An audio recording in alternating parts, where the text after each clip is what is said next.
All right. I think we're good to go. All right. I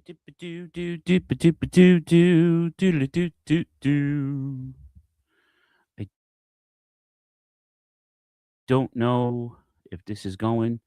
I'm gonna try to put this link. Can I share it? Like I don't even know. I don't know what the hell I'm doing here. No, I mean I know. I mean I'm in, but I don't know. Do I share this? Like let me see. Let me copy this. Copy this. Let's see. Put it to here. Let's see. Can it? No, this isn't it. No. No, delete the draft. I think this is. Oh, you know what? I think it's just I'm live, but I don't know if I can put it in the chat. Okay. Well, either way. Either way.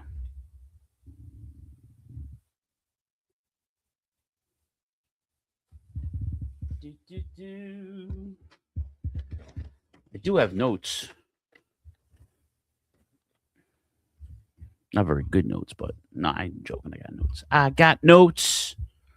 I got notes for you. I got notes. I got notes for you. All right. Here we go. Here we go. All right. It looks like we're live. All right. Yay. Yay. I got this background because my freaking apartment looks like Beirut. And you might hear my air conditioner, but I don't care because it's like 90 degrees outside. So, I don't know. Shay, what's going on, Shay? Shay, can you do me a favor? Can you take the link, I guess maybe the YouTube link on the Throwbacks YouTube page and share it to the group and share it possibly to the event page, which I totally forgot to do. If you don't mind, if you can't, then don't worry about it. But anyway, it says I'm live on Facebook. I have a live circle around me. Let me see something. I'm going to refresh my screen and see if I'm live on the Faccia del Libre. Yeah, I think I am. I don't know. Am I? It says I'm live, but I don't know. I don't know. I don't know. Let's see. Let's see. No, view on YouTube. No, I don't want to view it on YouTube. I don't know how I don't know how to add it. I don't know what the hell I'm doing here. Oh boy. It says I'm live though. I'm live and direct. Live and direct. I'm gonna see if I could set up a live video on the Facebook. See if I can do that. Because I don't know. Maybe I can. Let's see. Let's see. Yes. Allow. Allow. Always allow. Allow, allow, allow. Allow, allow, allow. No, not the webcam. I got to do it like this. Yeah. Yeah. Streaming software. No, I don't have it. I have the webcam right here. So we could do that. Yeah, we'll go. All right. So now I think I'm live on Facebook. I think I'm live on the event page. I think I am anyway.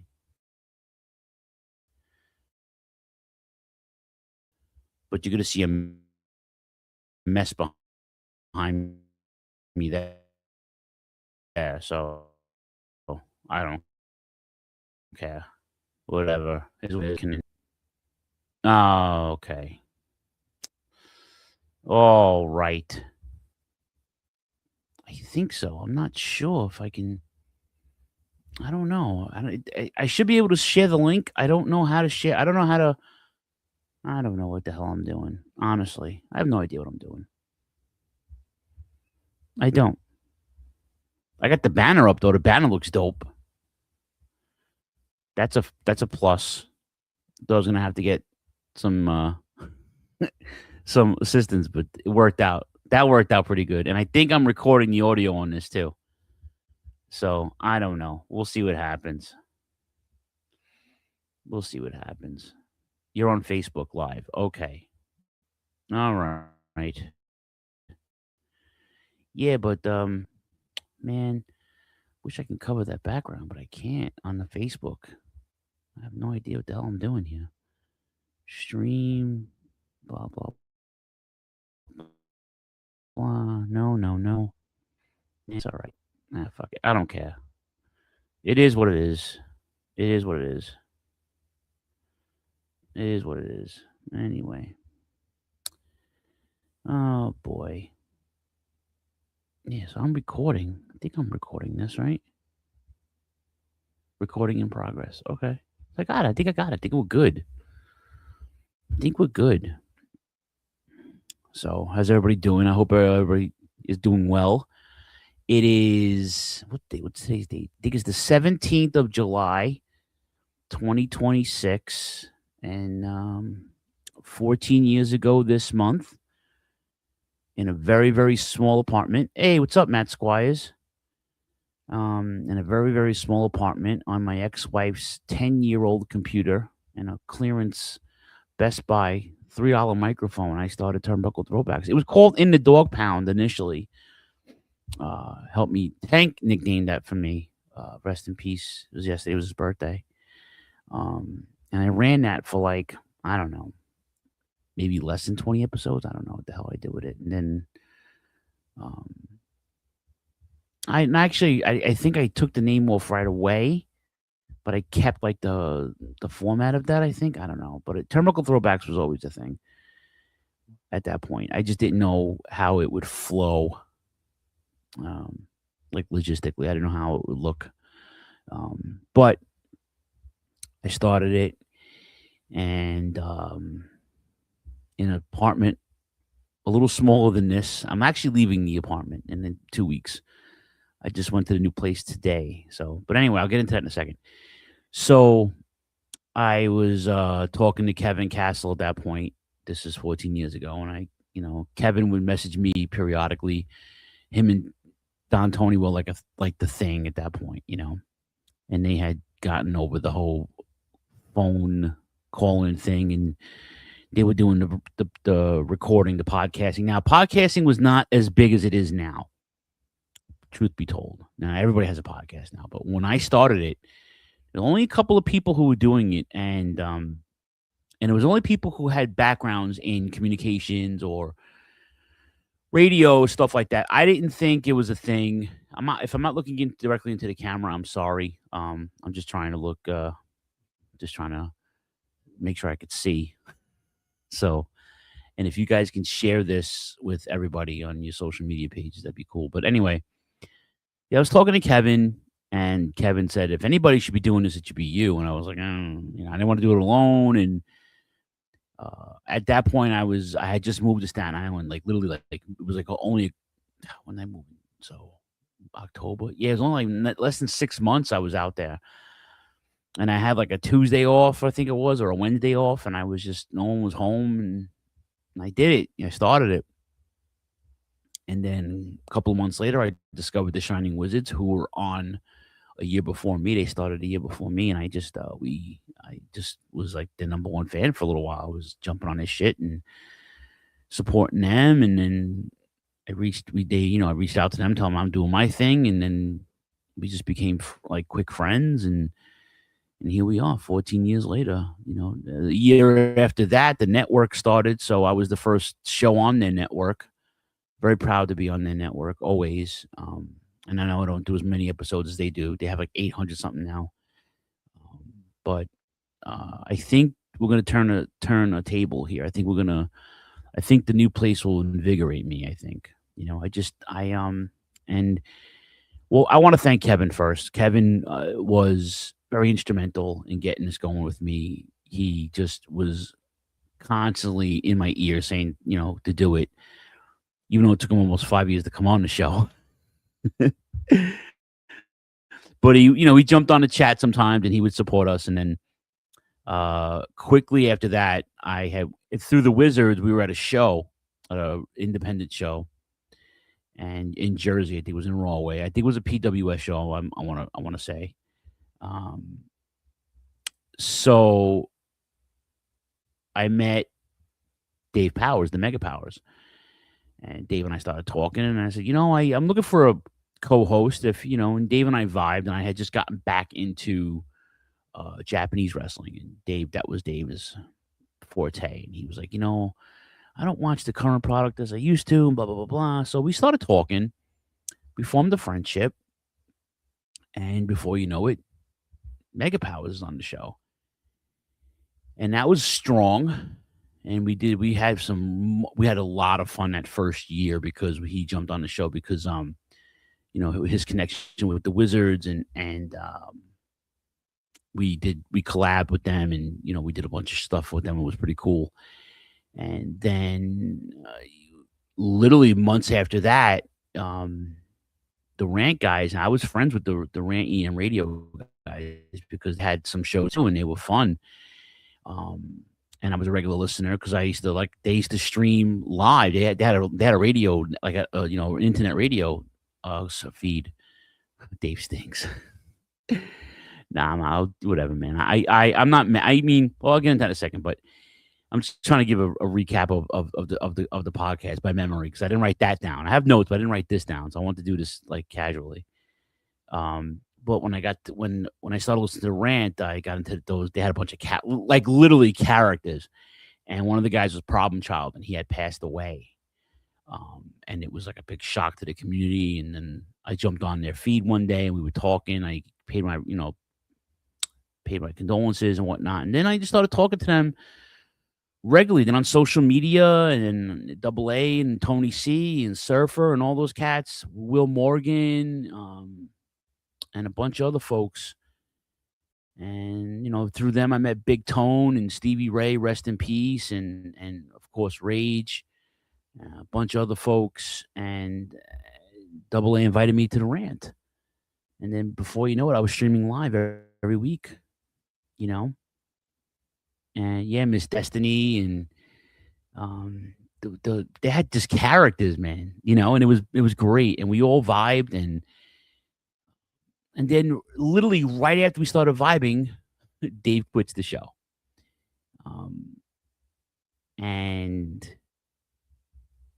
I was like, okay. And then at that point, I just got married. I bought a house, so I had the extra room, and I had all the stuff set up, and it was cool in the gang. And I went to another show, a wrestling show in Jersey again, hanging out with Shining Wizards Eddie one night, and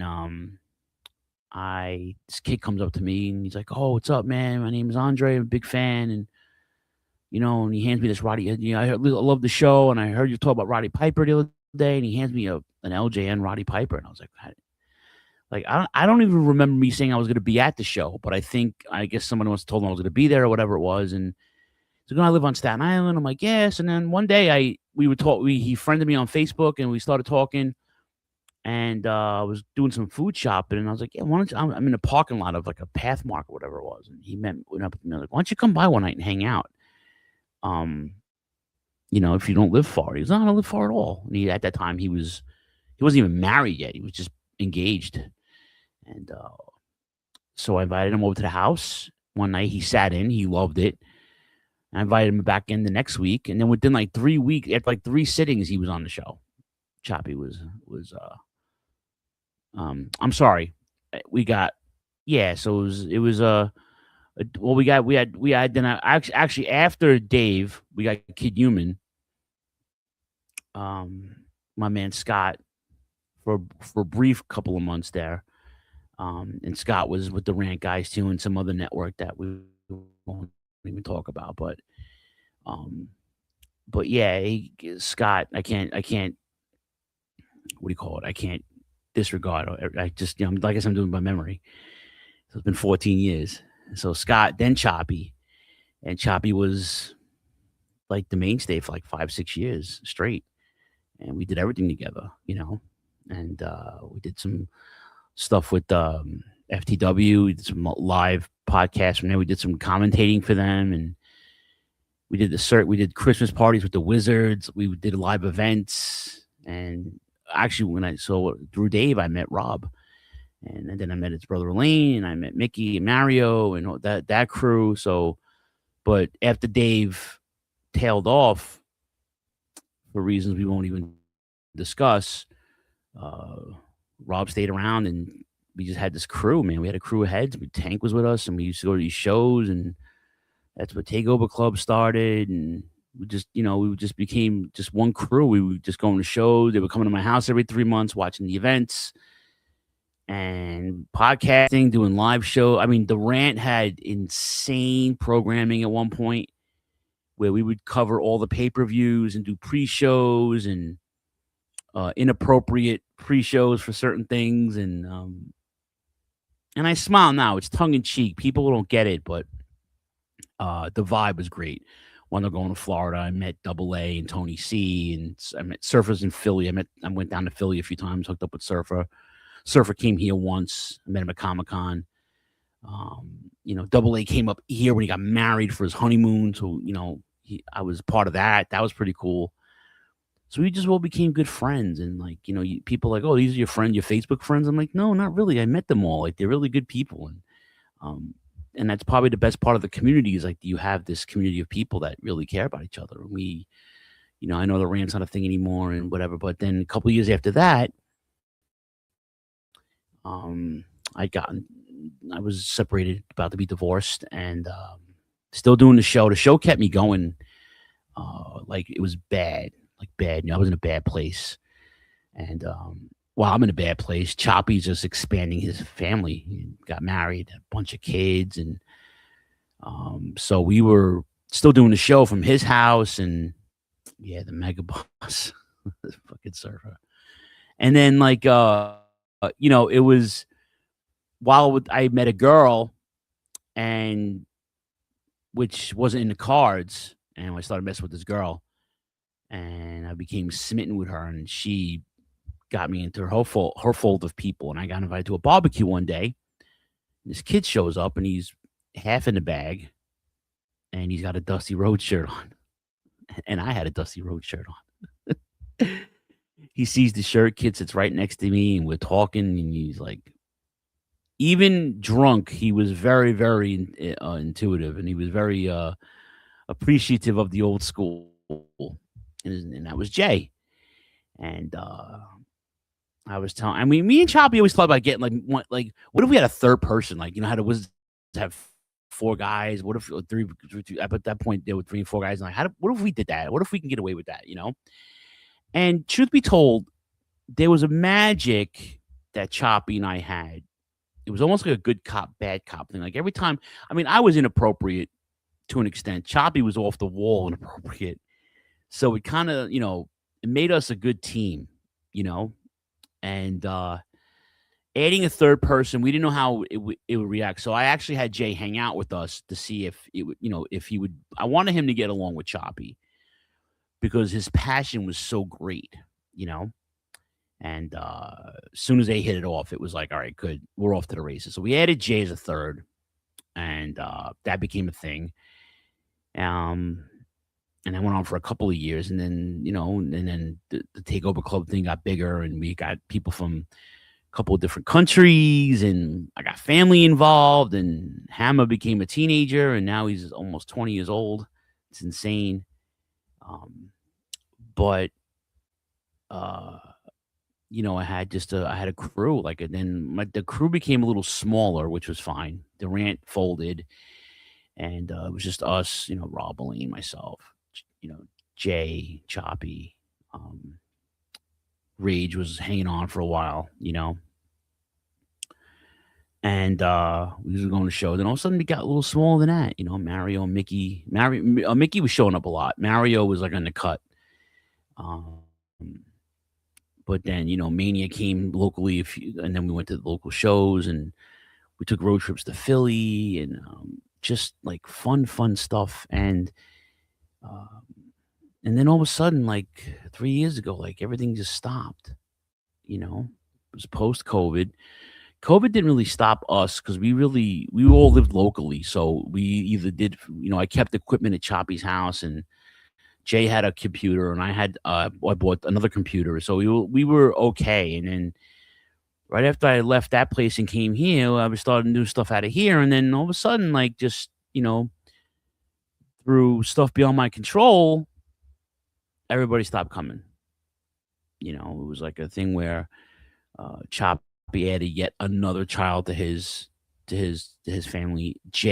While this is going on, Jay got married, had a child, bought a home, and then inherited 2 kids from his wife's previous marriage. So now he's got a whole family. So they both got 3 kids, and they're both, working and not working, and I just became, like, depressed because I couldn't do it with my friends anymore. And listen, I could have had Hammer, and I could have had Rob or Lean. I mean, I had a bunch of people at my disposal. Um, and I just didn't have that oomph. I didn't have that fire. You know what I'm saying? So I decided just not to do as many as I did. And then every time I felt the urge to do it, I did it, and it was weird. 'Cause it's still weird. Sitting here doing it by myself again is weird. It's just, you know, um, yeah, so then it brings me to the internet people who I because listen, like, I've been friends with Matt now over a decade, and I never met him in person. And, when I bought the house, Matt was one of the first people that called and sent my kids shit. Like, he was just like, he sent me an Olive Garden card. That's a long story, but Italian Americans do not go to Olive Garden. But as a gag gift, he gave me the card, and my ex-wife, and I went. And we had a ball, and it was all in fun. But yeah, Matt would be a perfect yin to the yang. Shaylin lives probably less than 5 miles away from me, but she still refuses to come hang out with me. I don't know if I have cooties, or I don't know if it's a thing. We've invited her to everything. She's technically a part of the crew. She admins our page, and she's a sweetheart, but she never comes to hang out. So, um, and but she has reasons, obviously. But yeah, I would love to have Shaylin on the show too, like that, But and then our European contingency, and Harry and Baza and Philly D and Muzz and um Mission Joey, Wrestling Soup. Like, there's so many other, like, there's so many people that were part of the crew, like, then that would be great assets to the Turnbuckle Throwbacks.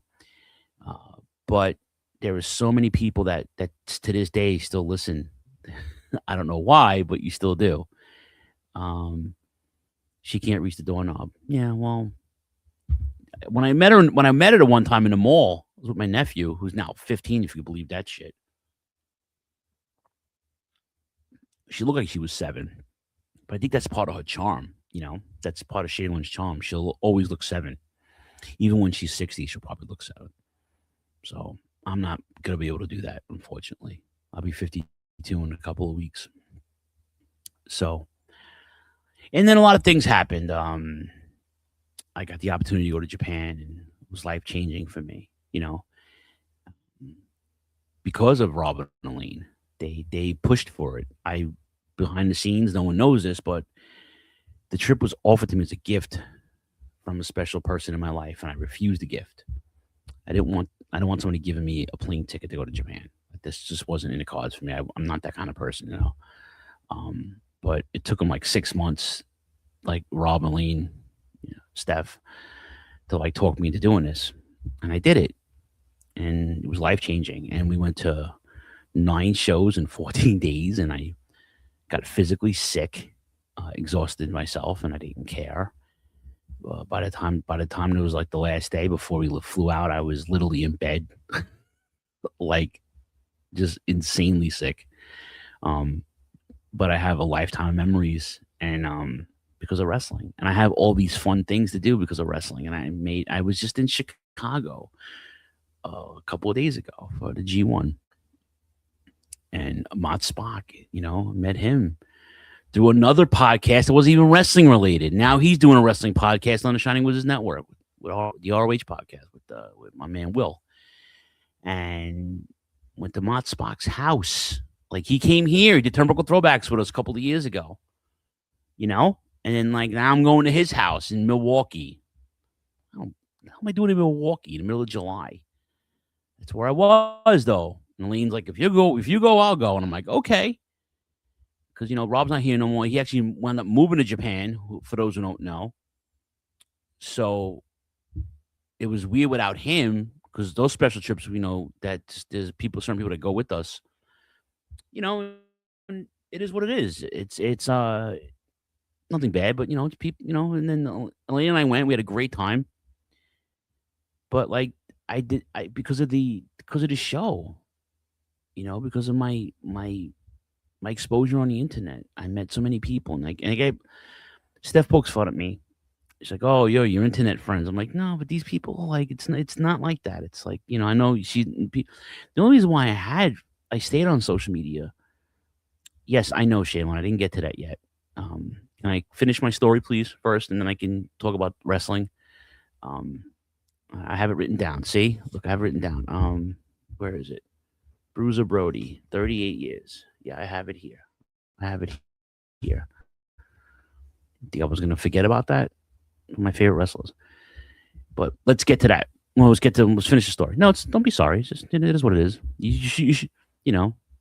But now, you know, I still do the show because not that I have an obligation, but, like, it's times like this where I'm like, okay, I'm living out of boxes and bags, and I'm about to move again, and my life is taking me in so many different places that I don't, you know, sometimes I lose myself to things that are always around me, and I'm oblivious. You know, I work in an insane schedule. I work a 10-hour shift at work, and it's a 2-hour commute back and forth. So it's 14, 16-hour days. If I stay overtime, it's literally 16, 17, sometimes 17-hour days. So by the time the weekend comes, I'm like a zombie. You know, so I'm not, and back in the day, I didn't care because I had guys with me. I had my crew. I had like a hot tag. One time I took my birthday off, if you guys remember that. And I had Jay and Choppy do the show, and that was interesting. I'm sitting at a baseball game, and I'm like, oh my God, this is crazy. They're sitting there and doing Turnbuckle Throwbacks without me. This is like my baby. And then we used to have the host swap thing on the rant, and one time I think it was Surfer and I think Tony C. I forget who, but they did Turnbuckle Throwbacks, and I'm like, oof, like, this is crazy. Like, and I felt like that's my baby. Like, you know, I can't give it up, you know. But that's the love I have for my people. Like, I didn't care, you know. So here we are 14 years later, and I can't, I mean, obviously, besides Matt and Shaylin and everybody else who's listening out there, thank you for everybody checking in. And my mom called me today. I'm like, I can't call you tonight. I'm doing a podcast. She's like, okay, let me know. I'm like, no, I'm letting you know now. You have to look. If you want to talk to me, you have to come see me on social media tonight, because I call her every night. So I want to thank everybody who's had a part in this, like even family. You know, I got to throw my ex-wife a bone and thank her. It was her computer that she didn't use and pulled out of her closet. She I don't even think she knew she had it until I broke it out. And my main inspiration was Hammer. You know, when we realized, because when I moved in, she was like, "Oh, you know, I love that you love wrestling, but I don't want my son exposed to that stuff." And I was like, "Okay." And then he came home one night and was like, "Guess what I did at Daddy's house? I watched Monday Night Raw." I'm like the next day, I just had the kid in front of the TV, and it broke out like the Summer of Punk, and I had like a bootleg Piper's Pit box set that he watched, and then I just started feeding him stuff, and he's a huge fan, and you know, I took a part of that. But I want to thank them, and obviously I want to thank the Shining Wizards. The Wizards let me use their feed tonight. And Tony and I have been really good friends. Matt and I have been really good friends for a long, long time. And those guys are always with the hot tag. Anytime I needed something, I needed encouragement, I needed some leadership, I needed some guidance. I needed Matt to pick on me, what my sausage fingers, as my nickname was for a long time. It was great. During Hurricane, oh, it's loud. That's loud. Can I turn that down? I can turn it down on the computer, right? I don't know. If I turn the speakers down on this, can you guys can still hear me, right? Because anyway, it's fucking loud. I'm sorry about that. I don't have any luck with technology. You guys all know this. Um, yeah, I just I really can't thank all of you, like from the bottom of my soul. Like you guys are always encouragement driven. You guys are always fun, and you guys are always in. What in the monkey fuck is that? Oh, you know what? It's the Facebook Messenger thing. But I gotta lower this. Like I gotta lower this. Okay, I think that'll work. I don't know. Yay! All right, Facebook is live too. All right, thank you, Rob. Thank you, cousin. My cousin Richie was on a couple of shows with us. Like Rob's been on a dozen shows with us, dozens and dozens and dozens. I just can't thank all of you guys enough. My life is so much better. I know. Thank you. It's fucking loud. My life is so much better with you guys in it. You know, the older you get, the smaller your crew becomes, and it's not a bad thing. It's just like you know, it's a thing where you have friends and then they become acquaintances. And it's like people just they move away, they get married, their job changes, like stuff, like life happens. I'm just blessed to still be able to do this. And even with all the stuff that my ex and I went through, she always encouraged me to do this. That was my thing, and her thing was like community theater, and that was my thing with Turnbuckle Throwbacks. So, like, it was a thing, and I just, everybody had a hand in it, and I want to thank all of you guys from the bottom of my soul. It's a labor of love, and a lot of money's been put into some of this equipment, and I'm just beyond blessed. Wrestling has given me so much that I can't even begin to tell you, the stuff that I've had through wrestling. And even the people in the business that I'm actually friends with, it's insane to me how I'm like friends with Joel Gertner. I'm buddies I'm buddies with Kevin Gill and a lot of the New York hardcore guys. I mean, Don Tony, last time I saw Don Tony was at Kev's wake.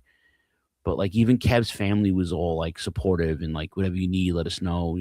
John Draper and his brother Mike, and like anything we need, let me know. Like they were always supportive. And friends with Bad Luck Fale. I'm friends with the Jumping Bomb Angels, and now they're gonna have a movie about them. You go to cheap plug would go to jumpingbombangels.com. It's the Angels of Violence and Grace. That's our boy Tom D'Amico, who I also met through doing this nonsense. And I gotta show love to them, and like I just can't begin. There's so many people. You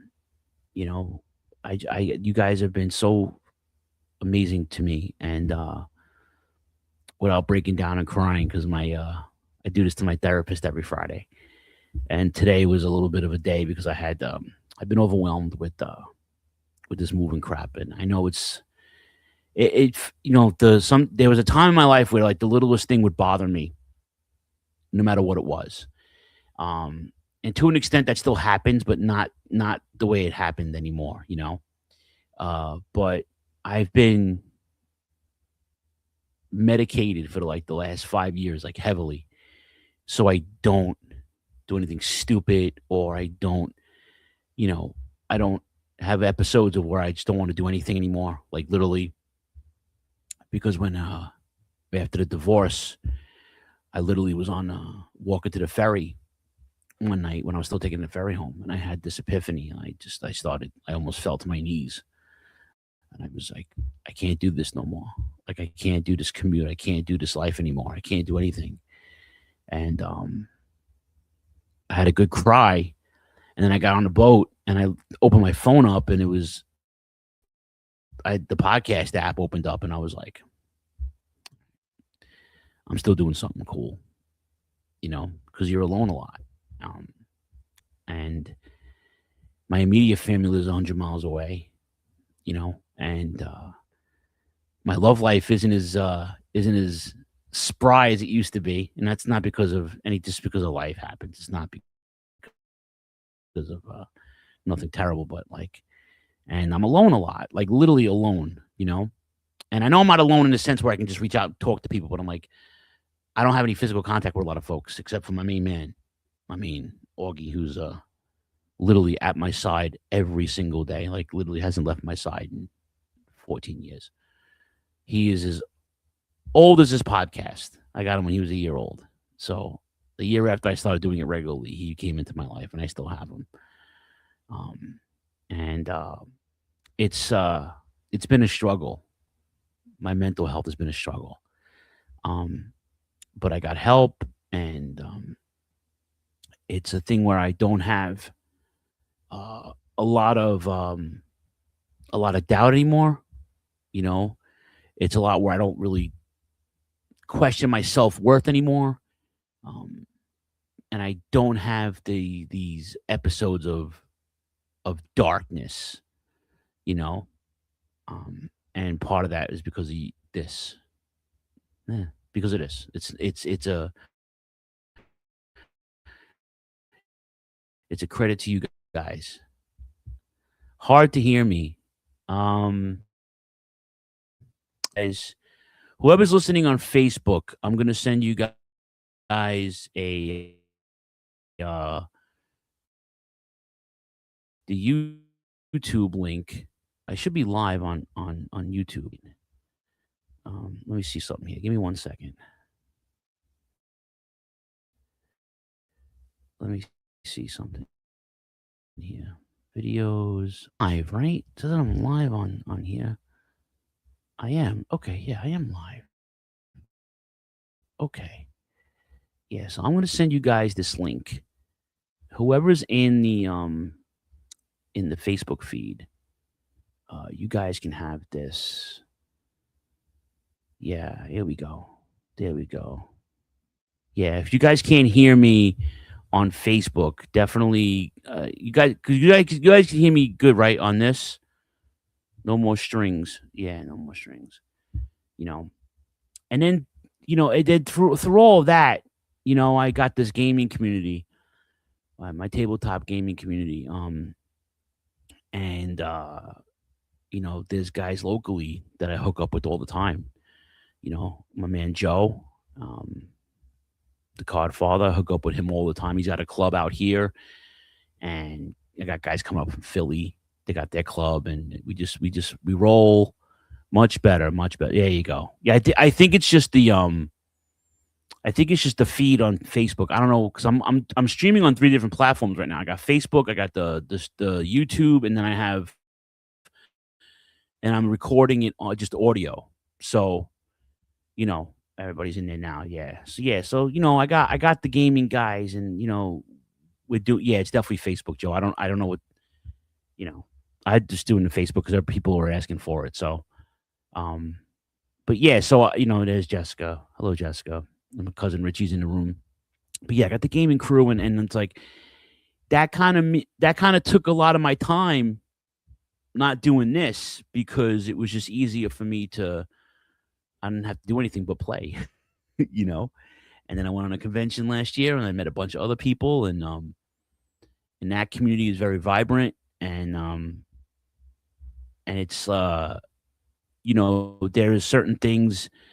We're all close in age, so that helps. Like with that community, we're all close in age, and we're all either midlife or a little later, and we're and we vibe. Did a couple of trips last year. We went to Connecticut. We went to Ohio, to Canton, and we also have a crew. Like there's only like 3 or 4 guys that I'm good with. I mean, I met a bunch of other wonderful folks, but like there's only a couple of guys, It's like it's Joe and I, it's the Philly dudes, and like that's it. Like those guys, like those are my guys.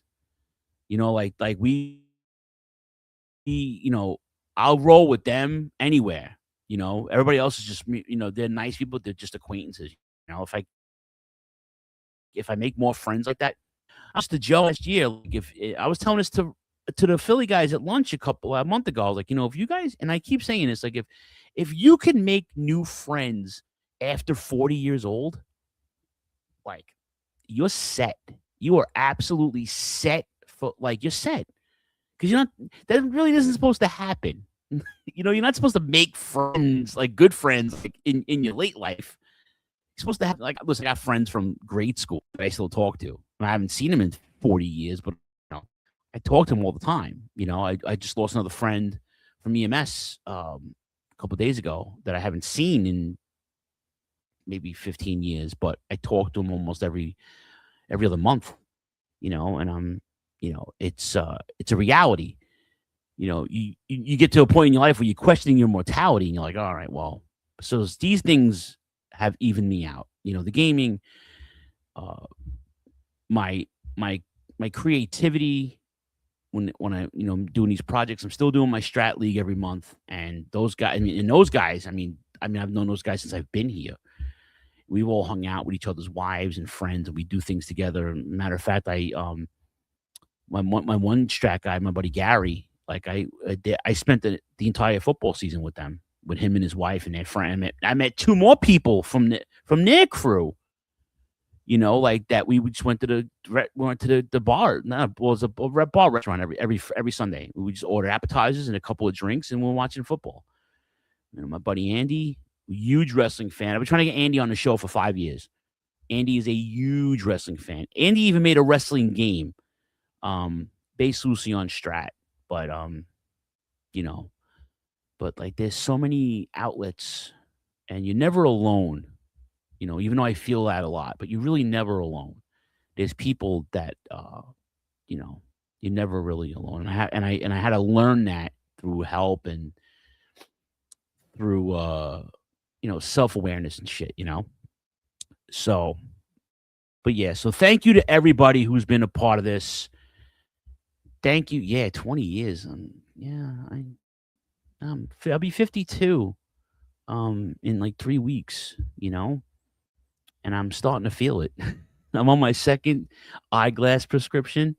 My hearing, I've been hard of hearing since I'm 3 years old, so I'm 40% deaf. So people at work hate me because I listen to shit loudly. I'm still going to concerts every once in a while. Yeah, I'm old, man. I feel old, and I never felt old until about 2-3 years ago. I was always young. Like I always felt young. Now I just feel old, especially at work. Oof. There's a girl that we have at work. She was conceived when I was in my first year of high school. Matt says I'm turning 44. I turned 44 last month, and I'm getting cranky. You're a grandfather already. Jesus Christ. I mean, dude, like I can't even fathom that. That's another thing. Like I watched your kids grow up, like your Matt's children, and geez, Nick German's kids. Like I can't. All these kids getting big. Like it's insane. My son's gonna be 20 next year. I started this when he was like 6 years old. So I can't. It's not Shaylin, but it's Shaylin, not. Oh wait, yeah. I'm sorry. Yeah, you're 44. I think you and Matt are like the same age though, or close to it. But you don't have any children. You just look like a child. So, but thank you all sincerely from the bottom of my soul for doing this, for being a part of me, and and thank you all for your words of encouragement and your text messages and your DMs, and some of you are blessed enough to have my phone number. Yeah. Yeah, Joe's 64 going on 17. Yeah, to an extent you are, yeah. But in all fairness, like you lived your life. You raised a beautiful family, and You've worked a ton, so now you can enjoy the fruits of all that labor, So, and I would love to, I don't want to use the word envy, but I always get excited when you can do stuff that I can't do.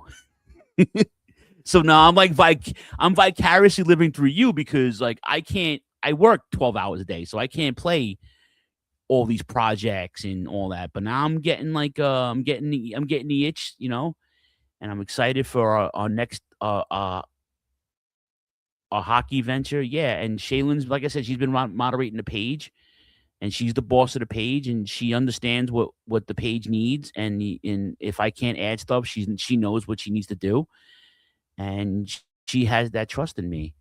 Um, yeah, I'm not rushing it, y'all. I'm not rushing it. I'm just I'm very happy that there's still positive people around me. Um, and there's no more negativity in that regard. You and I had those conversations already. But and I'm just glad that some of you guys still hold on, you know. No, the hockey project that we're going to be doing in a couple of months. I'm excited for that. That's what I meant. Um, but I can, I have stuff I can focus my energy towards. Like I have things I can do when I'm not doing, doing this shit. So, and now that I have a little more room where I'm going to be going, so I was there today and I was measuring like windows, and I can't even hang a picture. So I got this tape measure. And I'm measuring shit, right? Um, Mini golf club. This dude plays miniature golf. And don't you play that stupid sack game too, where you throw the friggin' bag into the wood? What's that called? What do they call that shit? You do that too, don't you, Matt? Like don't you like play that a lot too? But anyway, I'm at the apartment today, the new apartment, and I can't measure. I can't hang anything. I'm not handy, like none of that shit, right? Um, and I think my mom, who never calls me during the day, I think she knew where I was. I didn't even tell her. And she called me for something else. She's like, well, I said, I got to go. I'm trying to measure something. She's like, yeah, well, show me what you're measuring. So I got her on FaceTime. And she goes, oh, that's blah, blah, blah, blah, blah, blah, blah. And I'm like, how the fuck do you know that? You know? Yeah, we're gonna do game night at my place. Cornhole, that's right. See my cousin do a podcast or something. No, my cousin's been since we're like 12. My cousin Richie and I have been like fanatics about this stuff. So, but you do the belt thing too, man. My cousin Richie does the Wide World of Belts on Thursdays with his crew, and they got a motley crew, you know. About the belt game. The belt game is insane. Those championship belts you guys collect and have made and custom stuff, and we're gonna get a Turnbuckle Throwbacks belt made. I promise. That's gonna be a project that we're gonna do. Maybe end of this year I'll start putting my pennies towards that. And yeah. And Shaylin's gonna do her. She collects the figures, so she'll be doing the figure thing. And yeah, with the Comic-Con coming next year. I know Fan Fest is this weekend, so a lot of folks were over there. But yeah, so before we get into anything, like I said, just thank so much. So that's going on. And once I get settled into the new place and Studio P is up, I will be doing some more stuff. I got a project that I can happily announce now. I'm going to be starting it probably.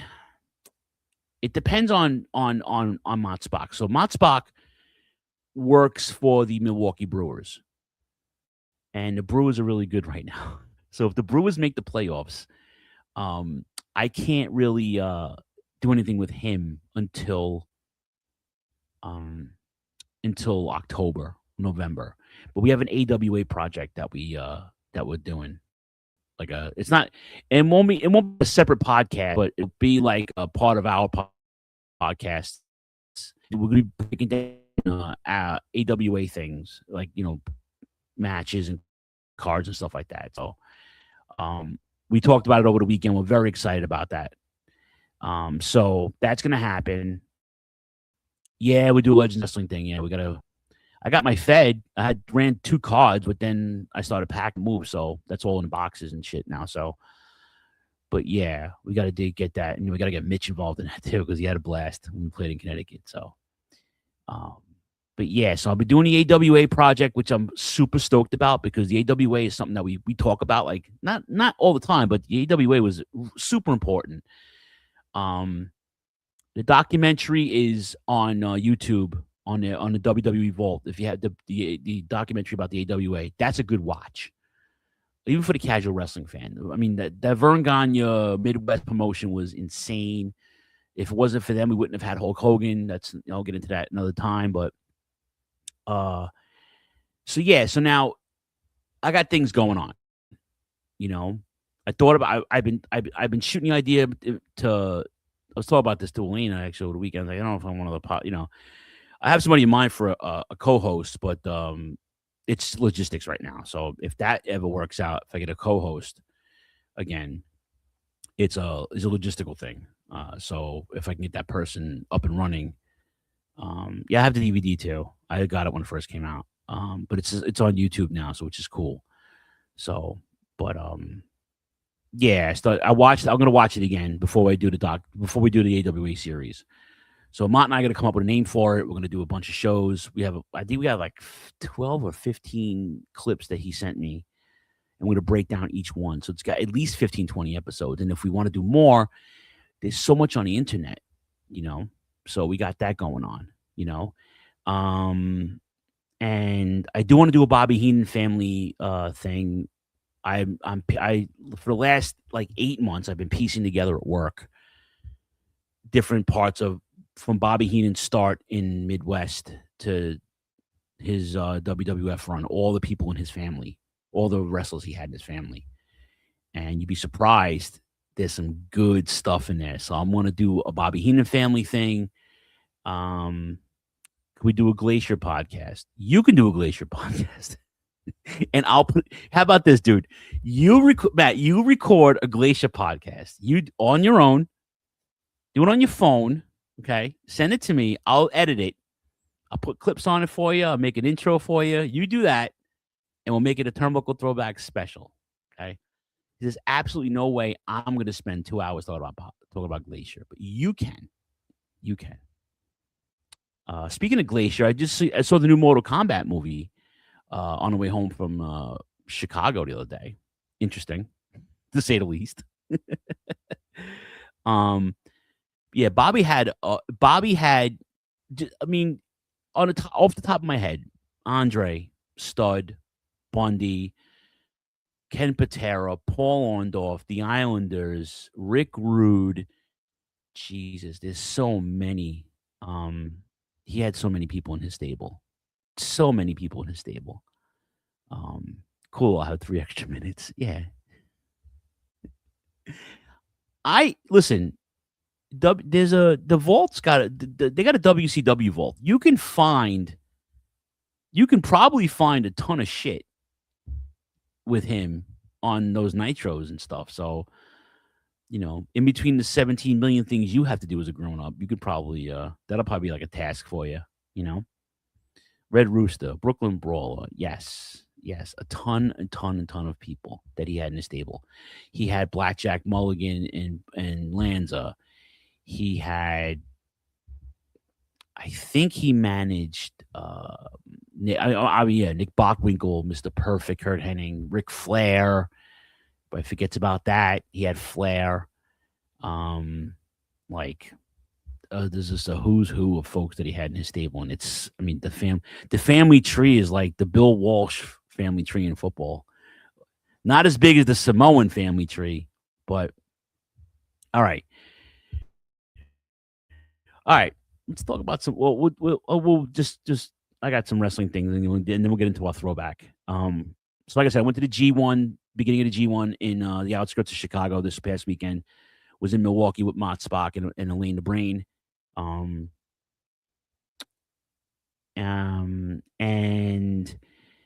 we went to the hometown of the Crusher. Joe knows who the Crusher is. He's a famous wrestler from the 60s, 70s, and 80s. Went to his hometown, There's a statue of him, and we didn't know, but it was his 100th birthday. So we took pictures with the statue. Um, we went to American Family Field, which is where the Brewers play. Got a little bit of a tour there. Got a nice big discount on some gear.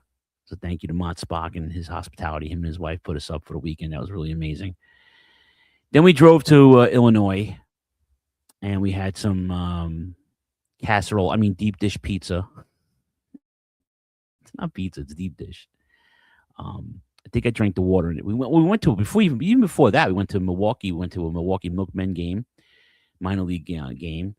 We went to a wrestling themed bar, restaurant type of deal. I had some sausage, some really good was it a bratwurst, cheddarwurst, something like that. I had cheese curds. I'd be 900 pounds. Yes, Reggie Lasowski. Yes. So I'd be 900 pounds if I lived in the Midwest because all they eat there, and then I'd be lactose intolerant after eating all that dairy because their cheese is amazing. Okay, the cheese curds are great. The sausage is great. And so we drove to Chicago, the outskirts, and we went to the arena. We did G1. We had a suite. I drank some water or something, and my stomach was insane, imploded, and I had a terrible. I was sick to my stomach. I enjoyed myself, but thank God we had a suite because the bathroom was right next to the suite. Because I had to sit in a regular seat, I'd be going back and forth to the bathroom. It'd be a mess. I ate or drank something that ruined my stomach.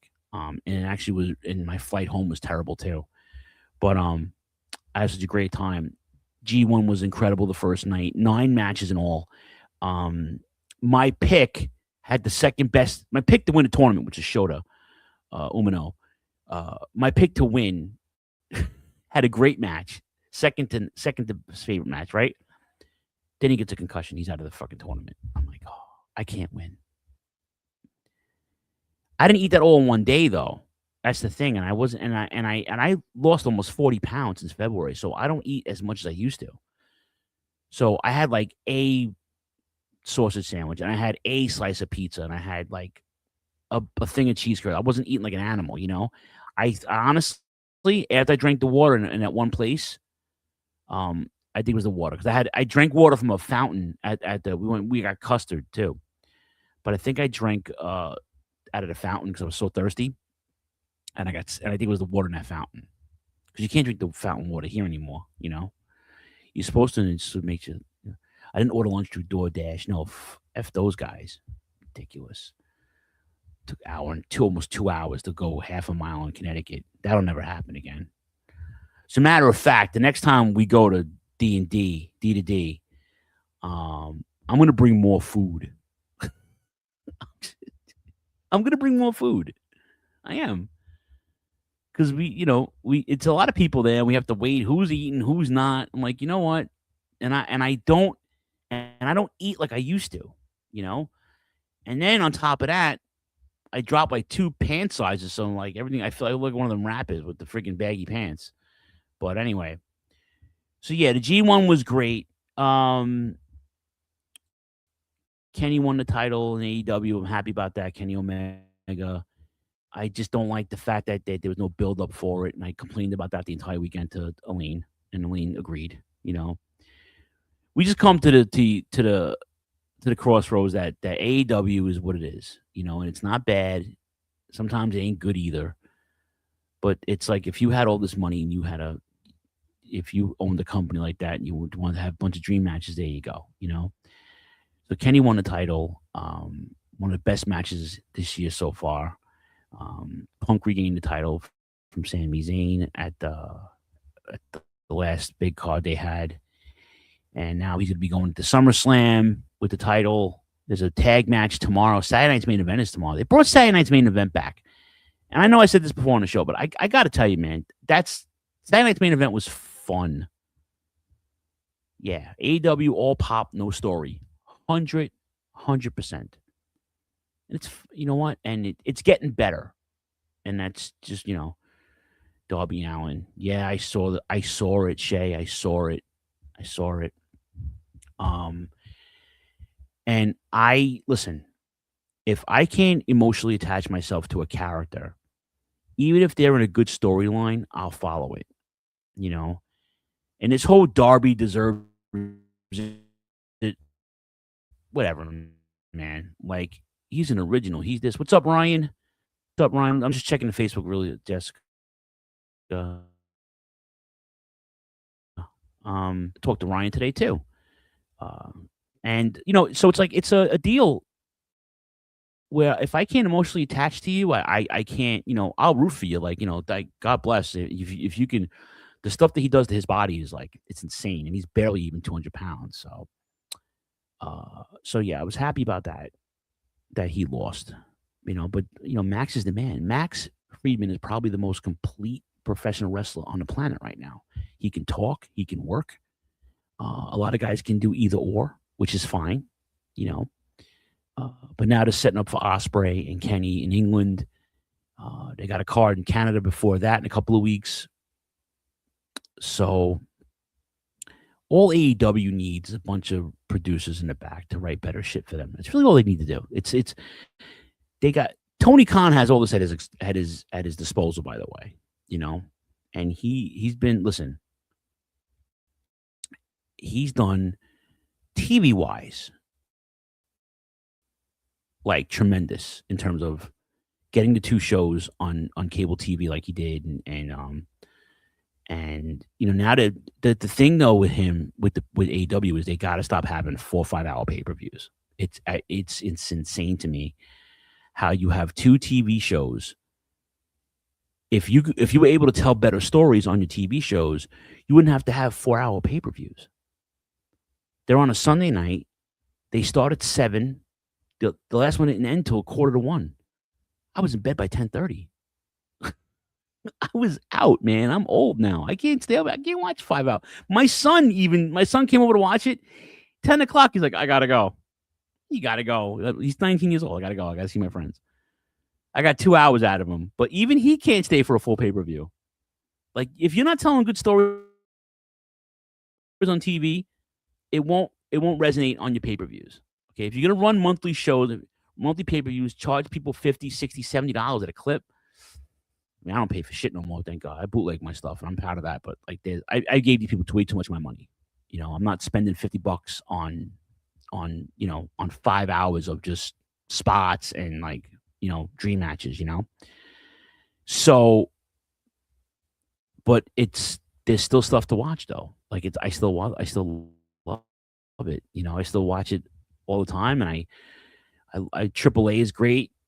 They're doing insane since the E bought them. I love watching that. The Undertaker is booking down there, I think, with Jeremy Borash. I mean, that's the stuff they're doing in Mexico now is insane. It's so much, and they're putting it on YouTube.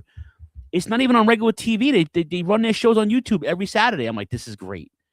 Saturday night, 10 o'clock. It's in English. Like, come on, no brainer. And you would think, oh, WWE owns it. It's gonna be like it's not. It's well produced.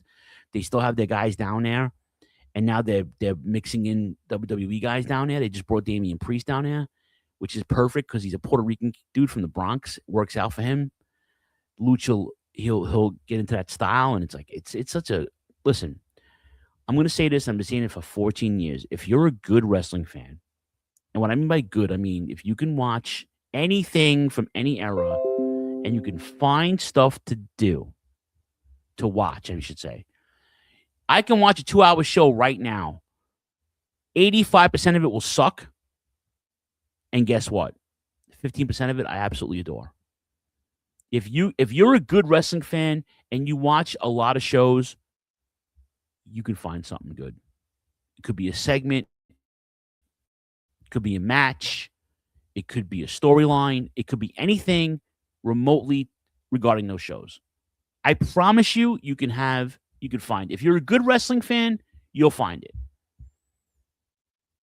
it. If you're somebody who hasn't watched wrestling in a bunch of years and you watch something and you're like, I can't really get into this,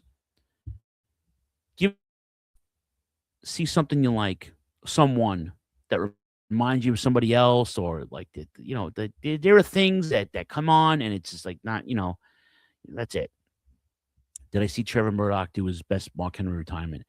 I didn't watch the entire segment, but I watched his segment. I didn't watch the entire show, but I watched his segment. And that's a good segue. Thank you, Matt. The NWA is putting eyes on people again. Like the NWA is getting notoriety. They're getting WWE brass in the audience now. They're swapping talent. Yeah, Dark Side of the Ring is back. I just watched all the Jarrett stuff. Now they're doing Necro and Samoa Joe on two. That again, like these are, it's so much stuff. TNA is doing well. Like people are surviving, man. There was a time where you can only work in one or two places. Now you can work anywhere now again. It's like almost like the I don't want to compare it to the territory days, but like there are places to go. Satellite radio had the busted open guys. As much as I can't stand Bully Ray, good show he does with LaGreca. LaGreca's our guy, man. LaGreca's been a Shining Wizards guy forever. I met Dave, like Jay and I met Dave a bunch of years ago at one of their shows at a Shining Wizards party at a brewery.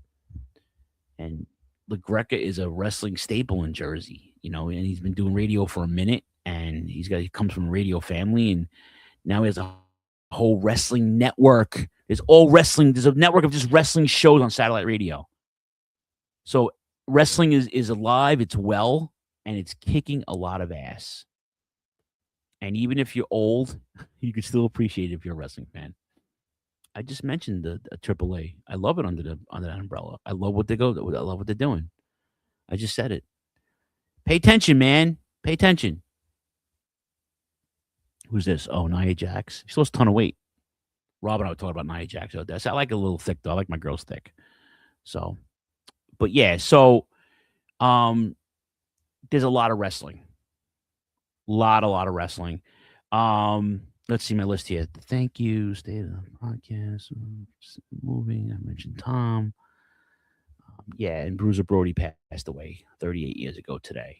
He was stabbed, tragically killed in Puerto Rico. Speaking of Puerto Rico before, right? If you are not familiar with Bruiser Brody's work, please, and I say this every single July, please go and watch Bruiser Brody. Amazing. We did an episode of Turnbuckle Throwbacks where we rebooked WrestleMania 3 with Brody and Hogan instead of Andre. So, all right. Well, okay. Well, either way, you missed it. You can rewind it later. I'm just checking my list here. Yeah, I covered everything except for the throwback. Is there anything you guys want to talk about before I get into the throwback? Because we've been recording over an hour now. So is there anything that we want to talk about before we get into the throwback? The floor is yours, kids. It's the anniversary show. Let me take a sip of my diet, whatever the fuck this is.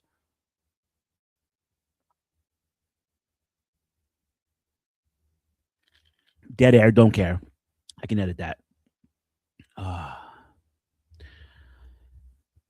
Oogie left me. He's on the couch. He's like, I'm done with this. He likes wrestling too. I know. I should admit that my cat likes wrestling, but if it's a hot crowd, it gets his attention on the TV. He'll watch it. I think he likes all the colors, and he can do a little pyro and stuff like that. So, but is there anything else you guys want to talk about before I get into our throwback this evening? Anything. There will be an interim women's champion during Rhea Ripley's injuries. Are they doing that tonight? I don't know. I have the TV on mute. I did see Rhea Ripley get a Jalen Brunson chair signed. That was it's in my barbershop today, and they went to Fan Fest yesterday, and they would charge like $1,000 for a Jalen Brunson autograph. Holy shit, $1,000! Damn, that's a lot of money. Ladder match will determine the interim champion SummerSlam. Okay, there you go. Throw a gimmick in there. That's what you got. You got to throw a gimmick in there. It's a good idea. Shay, you did mention San Diego. Anything else on the figures that we should know about before we get into the throwback tonight? Anything coming out that did I see Jack Swagger get knocked out? I did. He was actually on Busted Open the other day. I don't like Jack Swagger. Never did. I did like Dutch Mantel. What was he called? Zeb Coulter. I did like it. Who do you think it will be? Who, Jess? I don't know. Who will be? Who do I think will be what? I don't know who you're referring to. Unless I missed your question and I wasn't watching the scroll. Yes, I did see Jack Thwagger get knocked out. I did see that. Um, so I'm excited for SummerSlam. I'll be in my new place. Actually, but that'll be my first day in the apartment, full SummerSlam first. So hopefully I'll be unpacked enough where I can enjoy it. At least the first night. I'm actually on vacation that week, so I can actually watch it during the week. If I don't watch it on Saturday or Sunday, but I think it's SummerSlam. Like I can't not watch it. I was at the first one. I was at 97 SummerSlam, and I was at last year's SummerSlam. So, yeah. If Gunther and Sammy win their match Saturday against Cody and Punk, the WWE will have a fatal four-way at SummerSlam. Oh, I don't want that to happen. So now Sammy and Gunther are going to win. Give it away. I don't want. It's going to suck. I don't want a fatal four-way for the title. For what? I'm interested to see what they're going to do with Cody, though.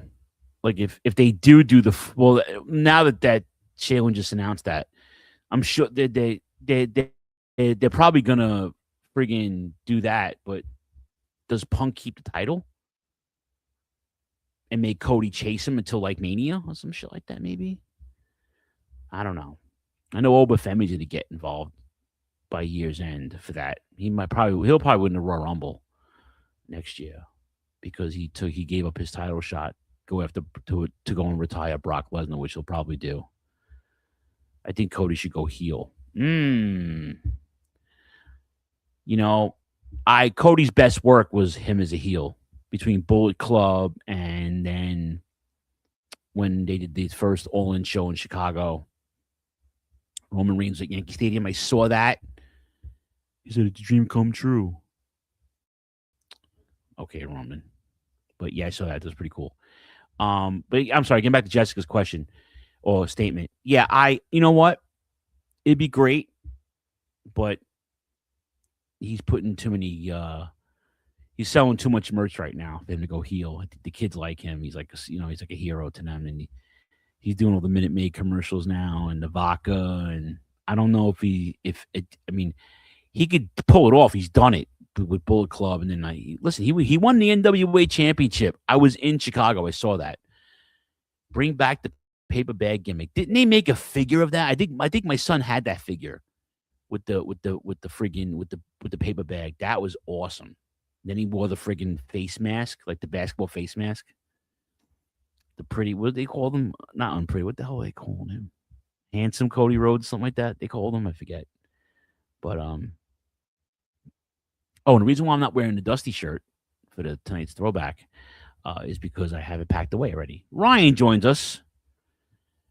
What were the biggest WWE events in the late 90s? Those were the ones I watched. Oh, In Your House, Ryan. In Your House. That's Dashing Cody Rhodes, yes.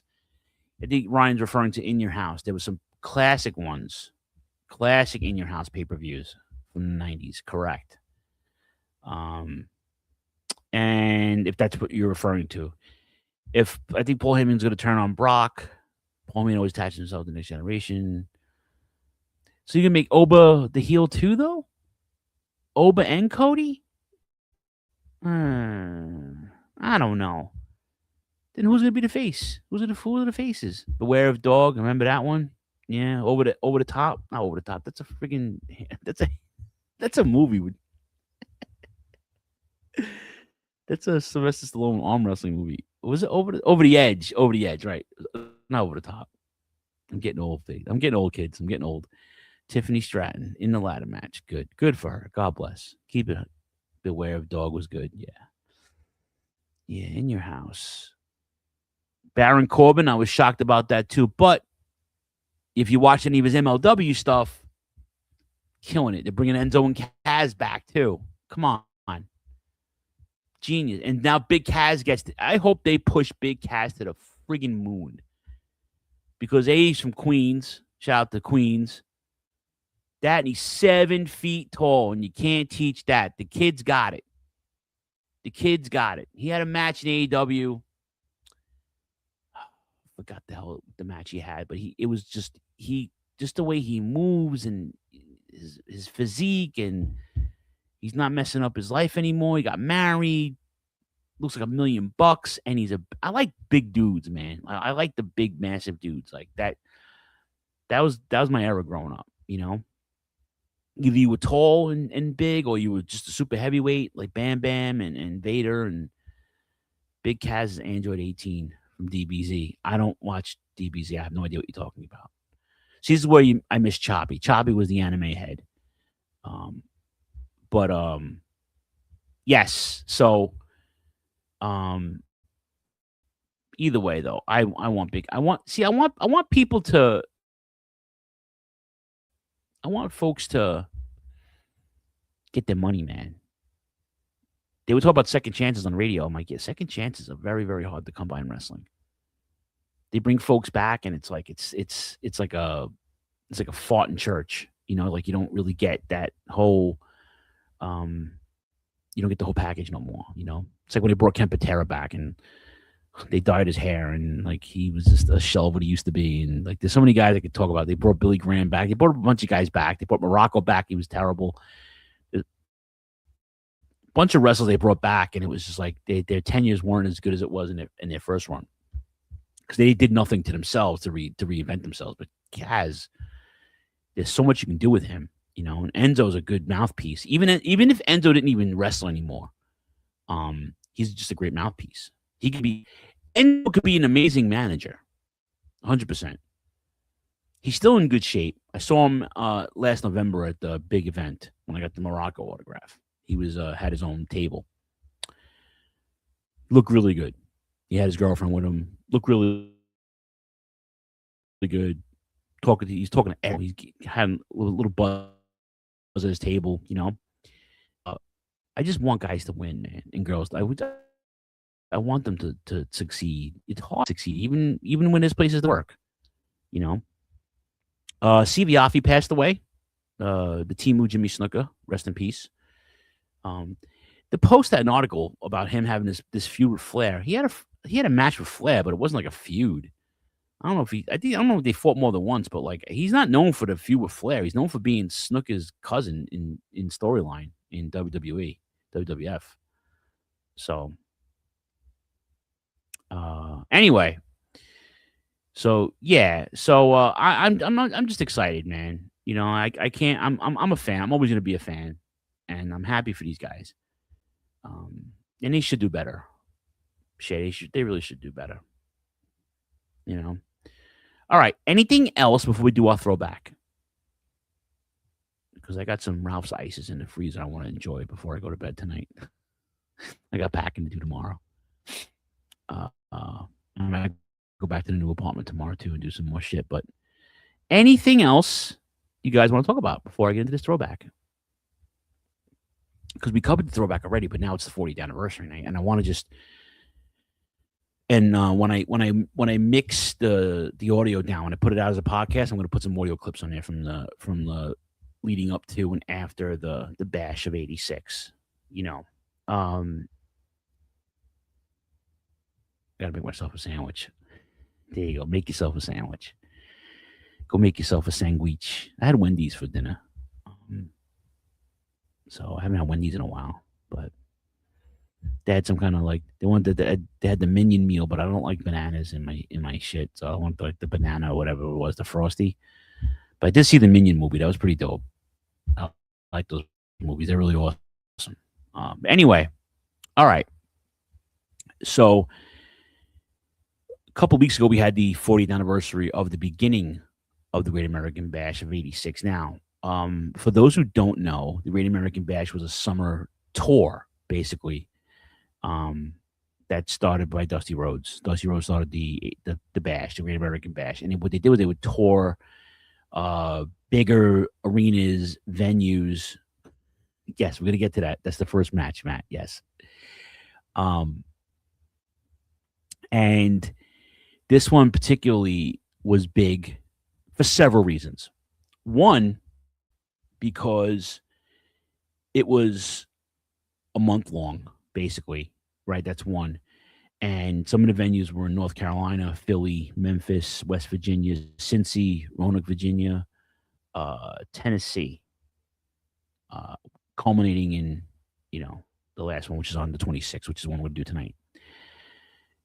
Because of the tour, the best of 7 matches that we'll do the third one tonight, but that Magnum TA had with Nikita Koloff. The Koloffs was so big and hated at the time. A couple storylines. You had the Horsemen feuding with the Rock and Roll Express. The Midnight Express were the tag team champions. Version 1 of the Midnight Express was Dennis Condrey and Beautiful Bobby. They were the world tag team champions. Big Bubba Rogers was introduced as the bodyguard. Rest in peace, Ray Traylor. Ric Flair defended the title 13 times in a month. Let that sit for a second. And I know it's 40 years ago, and guys wrestled all the time. Oh, wait, you had McDonald's. Listen, I'm done with McDonald's. I haven't had this much McDonald's in 10 years because these stupid World Cups that I've been collecting. All I wanted was the Grimace Cup, and I got 5 cups now. No doubles, though. I got Grimace, though. But I had to stop with the McDonald's. It's not good for you. Okay? I had to stop. You can afford to eat it. You've been the same weight for 20 years, Shay. You can afford to have those McDonald's. Your boy Phil cannot. I'm trying to lose weight here, buddy. All right. If anybody has World Cup collectible cups they want to share with me, doubles, I'll be happy to take some off of you. Anyway, 13 times he defended this title in a month, and not just with jabronis. Okay. He fought Ricky Morton. And Robert Gibson. He fought separately. Road Warriors separately. Nikita. Ronnie Garvin. Wahoo McDaniel. Crazy.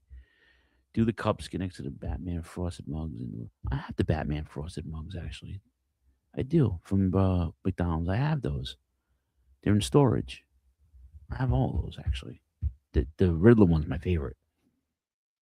But I didn't have the jelly jars. My sister had the jelly jars, I think. I didn't collect those, though. But anyway, 13 times. Okay? And obviously against Dusty for the title, which is what we'll talk about tonight. So, let me see if we get into my notes here. Get my here we go.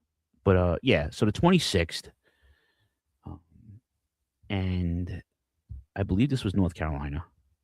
The last one was there's 2 locations, Greensboro and Memorial Stadium, I think. To my memory. Yeah, Flair fought everybody that was a face. Can you imagine defending a title 13 times? It blows my mind. I know it happened all the time, but when you see it in print, you're like, I can't wrap my head around that. That'll never happen ever anymore. And he built like that no more. That's why when I read the Flair book, and I didn't know he wrestled Steamboat 1,000 times.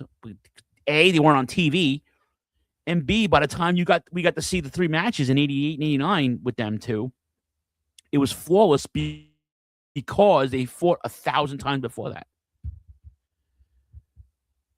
And I'll go on record, and I know I get a lot of shit for this, but Flair is probably the greatest world champion of my time in terms of work rate.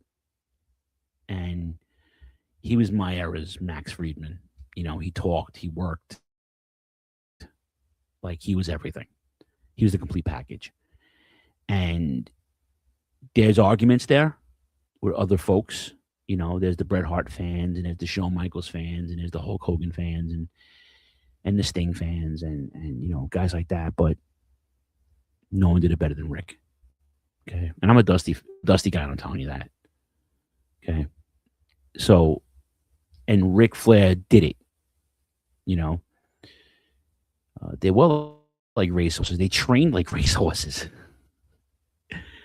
They would work all week and then party all night and go right back to it with the cocaine and the uppers and the beers and You know, I drink kamikazes because of Ric Flair, man. I went to my niece's wedding. I don't I never had a bad back, thank God. Knock on well, this is not wood, this is glass, but knock on glass. And that day I woke up and I had pulled something in my back. And I'm like, this is great. So I'm getting my suit on, right? And I had to take an Uber to the church. My back was killing me. So I packed a couple of some over the counter ibuprofen, whatever it was, right? And then we get to the church, and the church was small. And I had to read from my niece asked me to read a piece from the Bible from the ceremony. So I had to go out to the altar. I had to read, and my stepfather pulled me aside after. He's like, you look like you were in pain reading that thing. I was like, no, I was in pain because I hurt my back. But time I got to the cocktail hour, I went up to the bar. I'm like, can I get a? And I asked for Ric Flair. Like, what the hell is wrong with me? Can I get a Ric Flair, please? She said, what? I'm like, oh, I'm sorry. Let me get a kamikaze. And sometimes they don't even make kamikazes. So yeah, those guys, they ran and they did it and they backed it up. They would tell you they were going to kick your ass and they did it. Folks didn't do that back in the day. Do that now. They tell you they're going to do something. They can't do it. They lived it. They lived the gimmick. Literally lived the gimmick. Lived it. I love it. 13 times. 16-time heavyweight champion of the world. Amazing. Still out here trying to get trim and do car insurance commercials and dance and rap videos, and you can't even barely walk anymore. That guy, he's a maniac. All right, your opening contest for the Great American Bash tour from the July 26th date is upon us now. So we have Sam Houston, the half brother of Jake the Snake Roberts. You know him well. The real life husband was the real life husband of Missy Baby Doll, and he fought Mr. Electric Steve Regal. Not Steven Regal you guys are aware, but this is Mr. Electric Steve Regal, who was actually he was an AWA guy. He wrestled in the AWA. He was actually tag team champions, I believe.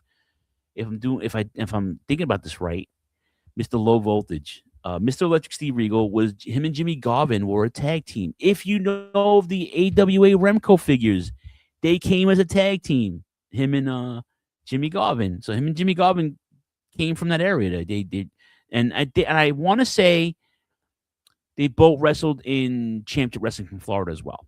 So.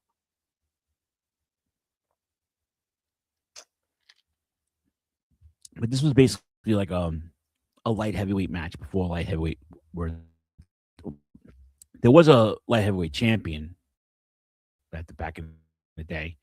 Anyway, had one.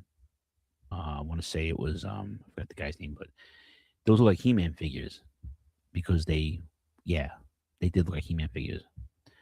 I wish I still had I had the Cage, I had the Road Warriors with Paul Ellering, I had Baron von Raschke, Rick Martel, Bockwinkel, I had Flair, I had the High Flyers, which is Gagne and Jim Brunzell.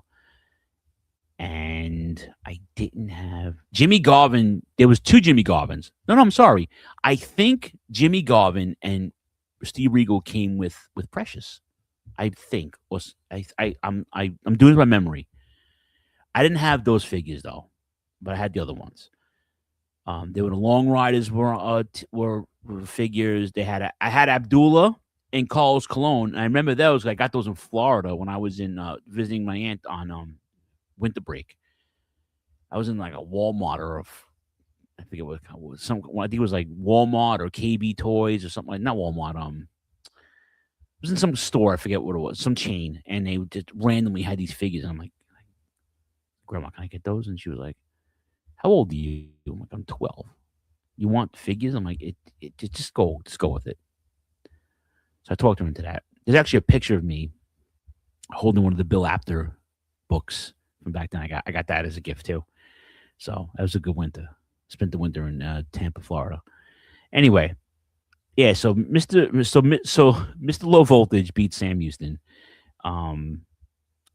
It was not again, the curtain jerkers sometimes were booked basically the same way in the Crockett promotion because they had these guys weren't around very long. They came in for like 6 weeks or 3 months. Like some guys didn't stay. There was no guaranteed contracts really. So guys came in and out, you know, and stables really didn't have a lot of time to, to get going. Like Paul Jones had, he had Black Bart and the next match, Black Bart and Conga the Barbarian. That was the Barbarian from the Powers of Pain, if you guys didn't know, against Denny Brown, the Italian Stallion. That's a jobber match, but again, Denny Brown, I believe, was a light heavyweight as well. Italian Stallion stayed on forever. He was a job guy forever in Crockett, and even into WCW days.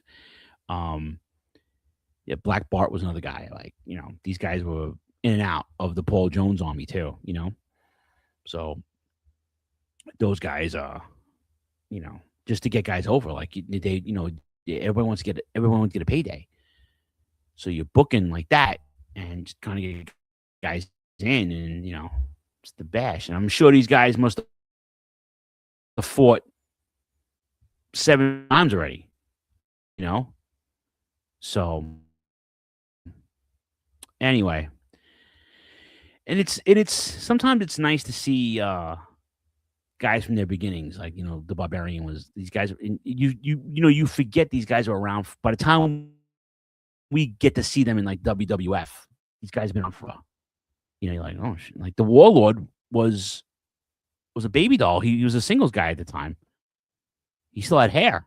Baby doll managed him for like 5 minutes, because Vince wasn't the only one that liked big guys. Dusty was booking the big guys too, and they were just trying to like keep guys paid, keep guys going on.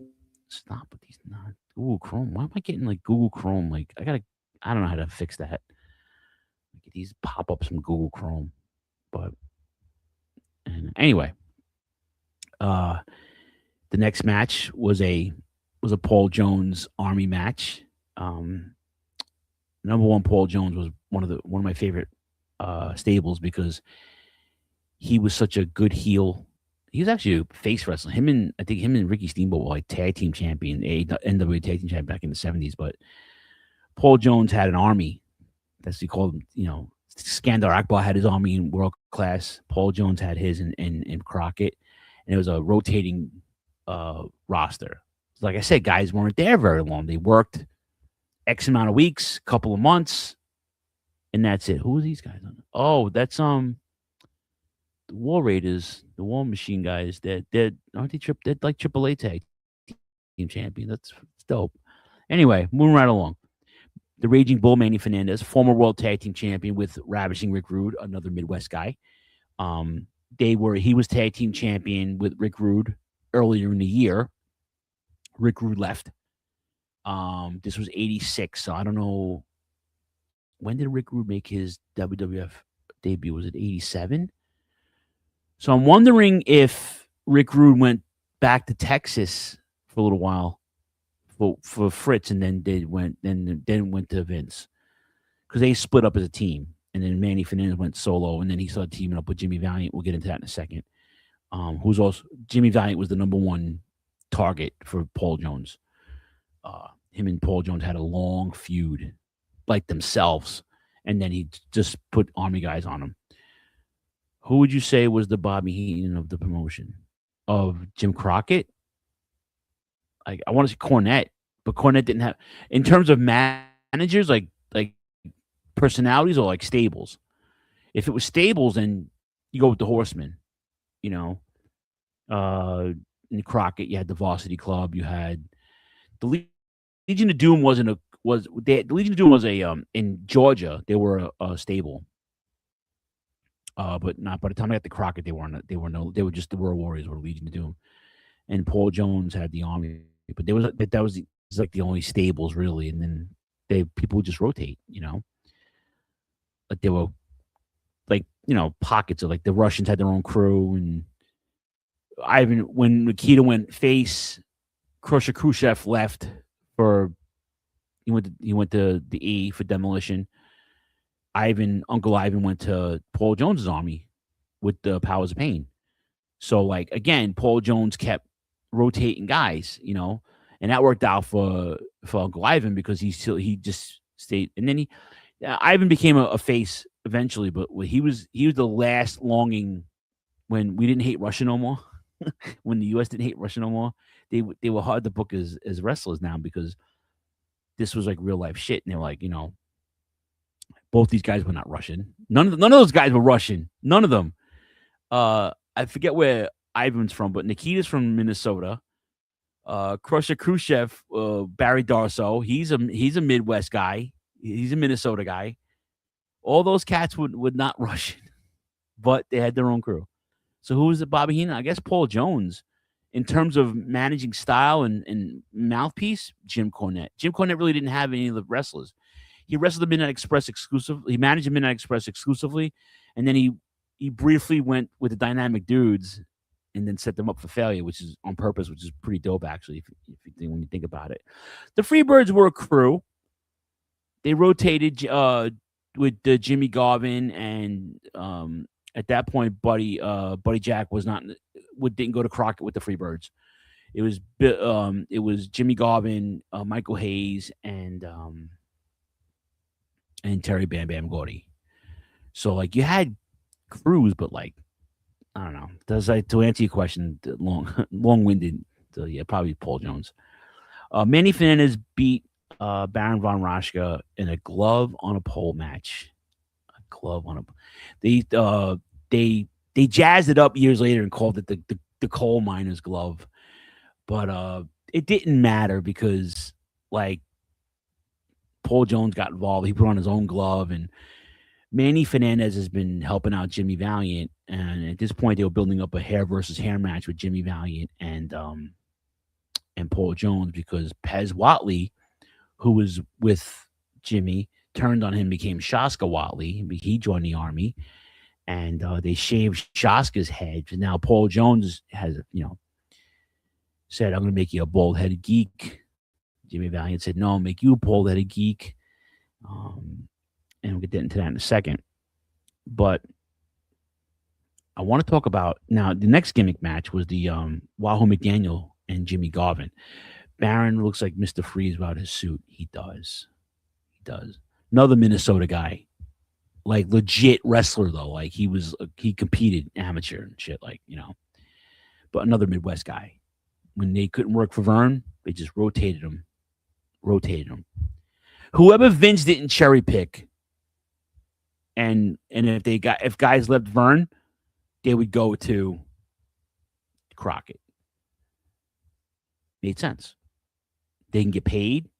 They didn't have to be there very long, and it worked, Wahoo McDaniel was like old in the tooth at this point. Former U.S. heavyweight champion, still with the gimmick. But again, these gimmicks, some of these gimmicks were like dying. The Russian gimmick was dying out. This was probably the last Indian gimmick until you saw Tatanka like 10 years later. But Wahoo was well respected, still getting title shots with Flair, One of Flair's favorite opponents, if you ask Flair, said Wahoo can work. Don't let it get. Played football. He was a Jet. I believe he played for the Jets. I believe, if I'm not mistaken. You can look that up and call me. I don't know if I'm wrong, but I think he played for the Jets. A lot of guys had that pro football background, though. Guys played Canadian football. They played college or pro. Wahoo beat Jimmy Garvin in a strap match. Strap matches are always fun. The rules vary depending on what territory you worked for. I like the rule where you have to,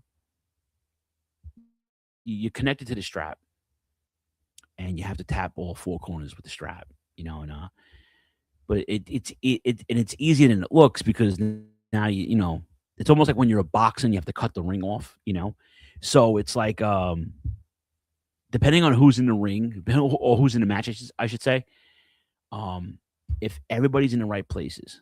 Please note the crowd, no smoking around Jimmy Garvin. No, he'd be like a Pepsi commercial for Michael Jackson. A lot of hairspray, a lot of combustible elements there with the gorgeous Jimmy Garvin. I like Jimmy Garvin. Always like Jimmy Garvin. That yeah. He was good, man. Jimmy Garvin was solid. His Freebird stuff, amazing. World class, amazing. The whole Sunshine Precious thing, you have to watch that. And I believe it's in the, Shaylin, correct me if I'm wrong. I think that angle was in the documentary, right? No, that's World Class. I'm sorry. I stand corrected. It's in the World Class documentary. But Jimmy Garvin was the shit, man. He was dope. He would come out to what do you call it? He would come out to what do you call it? Sharp Dressed Man with by ZZ Top. So dope. So dope. I could, and then when he joined the Freebird, yes, thank you. He joined the Freebird. It was like perfect fit, and he won the World Tag Team Championship with in NWA with Michael Hayes.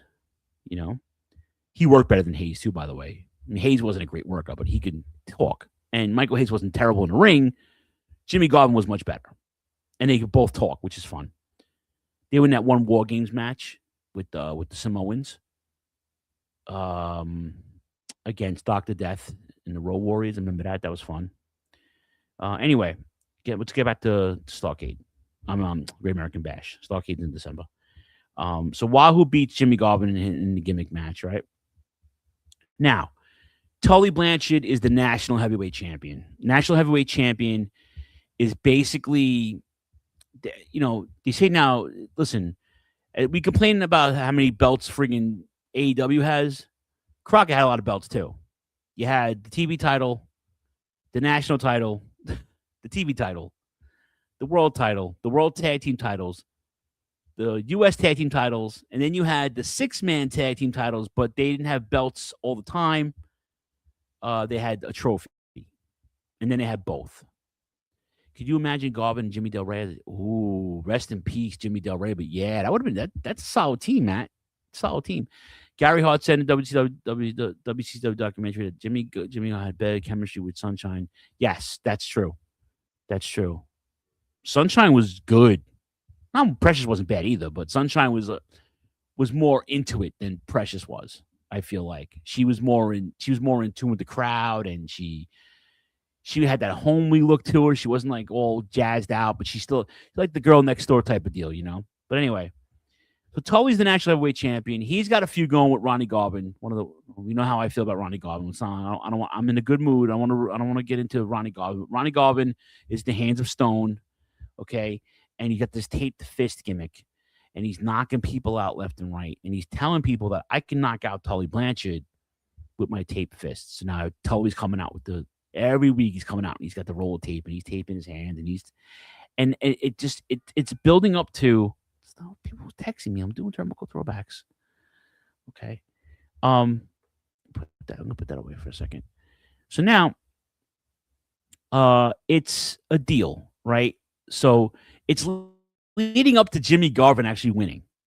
That's how it's building. If you watch the build up to this match, right? And it just doesn't happen. You know, Tully does win and and he said it like, we have all the titles, and they did. They had the national title, the world title, and then Ole and Arn was swapping the tag team title back with the Rock and Roll Express before the Midnights took it, and the Rock and Roll Express were knee deep in getting their asses handed to them on a regular. But we'll get into that in a second. That's the next match. But Tully Blanchard beats him at his own game, which is fantastic. And Ronnie Garvin, rubbish Ronnie Garvin. So rubbish, though, this was the start of his rise in Crockett. He actually wound up being U.S. Tag Team Champion with Barry Windham. And then he wins the world title. You're welcome, Dusty Rhodes. You're welcome, Dusty Rhodes. You should be kissing Dusty's fucking feet. He wins the world title, okay? And then he turns on Dusty and costs him the U.S. title, I believe. So Ronnie has a ride. This is like Ronnie's, like his coming out party, you know, even though he's terrible, but I stand corrected. I mentioned the Rock and Roll Express and the Minnesota Wrecking Crew. This might be one of the greatest tag team matches of the 80s. And it's not talked about enough. Rock and Roll was in a heated feud with the Minnesota Wrecking Crew. They had their hands in that. They were feuding with the Midnights and both getting title matches against Ric Flair. No one made as much money besides the Horsemen as the Rock and Roll Express that tour. Maybe Dusty, but they got paid. They wrestled every friggin' night, whether it was with each other or against champions, right? But it was totally, it was on and only the Minnesota Wrecking Crew against the Rock and Roll Express. This finished in a draw. And again, they even showed it on TV like a week or two after. They played the whole thing on TV, on the NWA, the TV show, the weekly show, and it was so good. You watch this match, and I went back and watched it again on Wednesday, and I was like, oh man, this was so good. You forget how good the match was. And Arn Anderson might be the best tag team partner of two different teams.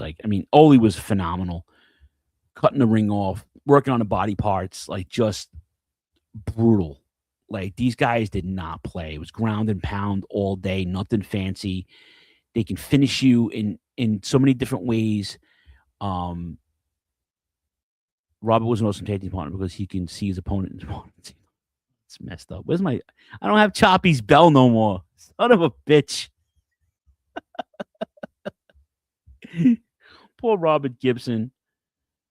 So anyway,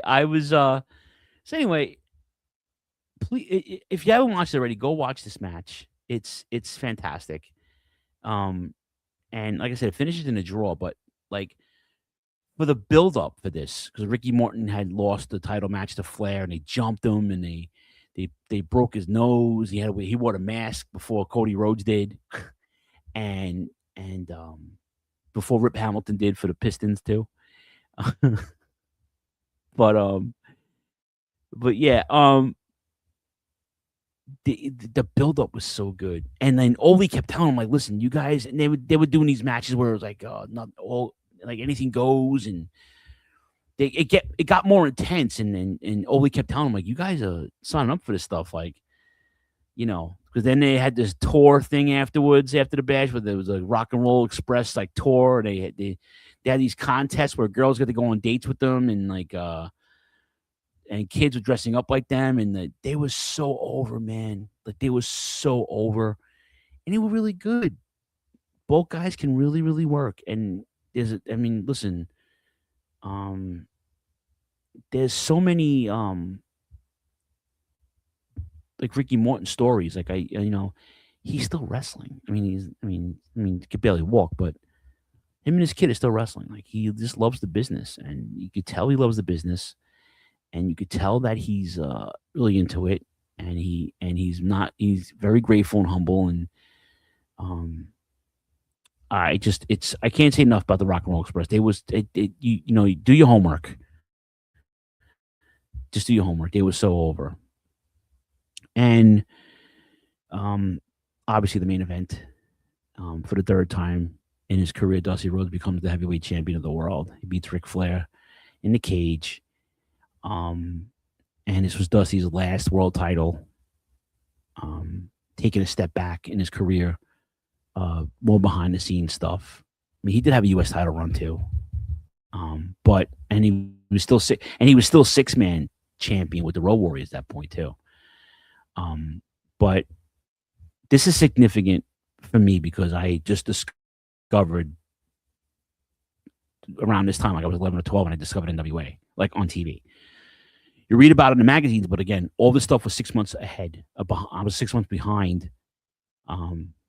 Oh, I'm sorry, Magnum. Yeah, I'm sorry. I skipped over that. I'm so sorry. Before I get to Dusty, Magnum TA had, mentioned in the beginning of the show, a best of 7 match with Nikita. This was the third one. Magnum does win the thing, but he just gets his ass handed to him in this entire thing, and makes this amazing comeback, and that's something to watch too. My and the cage match, obviously, but that was amazing too because Magnum was the next guy. if Magnum didn't get his car wrecked and almost kill himself, why am I? You know what? I'm sorry. I just skipped like 2 matches here. Hold on a second. I apologize. I'm sorry because Paul Jones had the hair versus hair with Jimmy. He beat Jimmy Valiant and then he shaved his head. And then the Road Warriors and Midnight Express for the title in the cage. And then I guess an MTA, what do you call it? Magnum TA and Nikita for the best 7. My best of 7 favorite, if a close second with them would be the Benoit Booker T thing. Like, I'm sorry, I had my paper folded and I had these other matches on the other side here, so I apologize. I've been writing down. I don't know why I don't use one. I'd use more than one piece of paper. I was at work and I just kept jotting shit down. I just kept the same paper for like a week. So I apologize. I'm skipping matches here, and I already talked about this card anyway. On another episode, so I'll probably find it and upload that too. So I'm apologizing. I'm going too fast and I'm skipping shit here. I apologize. But Paul Jones looked like a war criminal. Killed himself in a bunker. He dressed like that too. But yeah, I mean, Jimmy Valiant had to lose his hair because he shaved Shaka's hair. The Road Warriors did not win the World Tag Team titles until I want to say 88 again. It went back to the Rock and Roll, and then the Horsemen won it from them, and then it goes, But this whole card, I didn't see it until December of '86 because the TV channel that I had was a UHF channel, and it was 6 months behind. So I had this all in magazines. I knew who won. I knew who everybody was, but I didn't get to see it. And I just fell in love with Crockett. This made me fall in love with Crockett. This whole era, this year, 86, 87, 88. There's nothing like it.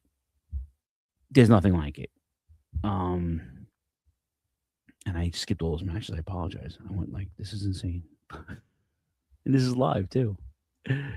I'm sorry. But it's just I was so excited to talk about this because, like I said, it's the 40. I can't believe it's been 40 years. It's been 40 years, and I could just remember vividly waiting for it to come on TV. It was Channel 68, and it was the beginning of the Home Shopping Network. So they would show like home shopping shit throughout the whole day, and then at night they would show like around dinner time. They would show Jim Crockett promotions, and then they would show Championship Wrestling from Florida. And I was like, oh, and that's where I saw Kevin Sullivan and in his cult, Purple Haze, all those guys and shit. It's crazy. But then I was hooked. And then again, the video stores didn't have anything Crockett related except they had this thing called the Ringmasters, which was just a 30 minutes of highlights, which I actually just bought on VHS like 2 years ago. I bought it again on VHS, but they didn't have any. They had Crockett was putting out tapes. Crockett didn't put out a lot of more home videos until Turner bought them, But like you couldn't get the Crockett tapes in the video store. It was all WWF stuff. So I just would record this stuff on my parents' VCR when they weren't home. I wasn't allowed to use the VCR when they weren't home. All bets are off. I would go to the Chinese store on the corner from where I lived, the convenience store, and I would buy the VHS tapes, but the 8-hour ones, and I would just watch and shit and then keep recording over it. And then I started getting hip to it and started keeping my stuff, and I was like, okay, I'm good with that. But with Dusty winning the title, that's my guy, And he lived the gimmick too. Like he just didn't look like everybody else, and he didn't talk like anybody else, and he didn't work like everybody else. Was he great? No. Was he average in the ring? Yeah, at best. But he talked a lot, and he told you he was going to beat you up, and he did it. Like a lot of guys in Crockett, that only happened in Crockett. Certain guys said, "I'm going to beat you up," and they did it. Like you hear it all the time on WWF. I'm going to kick your bone, and they never do. Like, all right, okay. Talk a lot of shit, but you got to back it up. But it was because of Dusty's influence and his booking, that Crockett became what they became. Obviously, we know the story. If they didn't if they didn't expand their enterprise and go all these other places, if they didn't go to these places, um, they would be more than what they were. They were making money in the South. Then they wanted to go to DC and to New York and to LA and Nevada and New Mexico and like all these other places that didn't really appreciate the promotion like they did in the South, you know? So what's so significant about this is this was also Dusty's coming out party as a booker. Like he wasn't really in the office too much. It was still um the old brass, you know. And once Dusty became champion, I feel like his influence backstage and in the office was more felt. And then he, after getting out of the storyline, obviously, he can go back to now building this. And then he built War Games, and then he built Clash of Champions, and then like this. This is all in a 3-year period. Like once Vince, I think WrestleMania was like the first Mania was like the warning shot. Like, hey, look, we have TV too. We're doing shit. Okay. And Vince took full advantage of it, you know? And it was like that was the first war, quote unquote, you know? And how it became Turner was, I mean, they still tried to keep some of the integrity, but obviously you know what happened. You know the story. At that point, they had guys running it who like would run pizza companies and didn't know anything about wrestling. You know, when the inmates can't run the asylum anymore, this is what happens, right? So you start to see it. And then like when you're a kid, you don't see this stuff. You don't care, obviously, either, because you're a kid. As an adult, you're like, oh, now I know. And then guys put out shoe videos and like, oh, we did this and said this. I'm like, oh, well, that makes sense because you're an asshole in real life too, huh? Like Ronnie Garvin, right?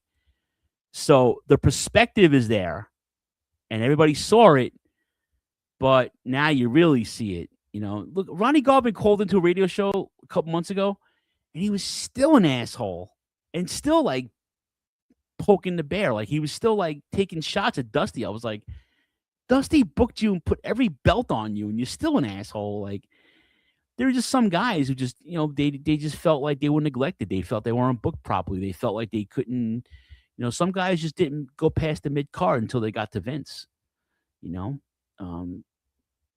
It's just how it is, you know? Thank you, Tony.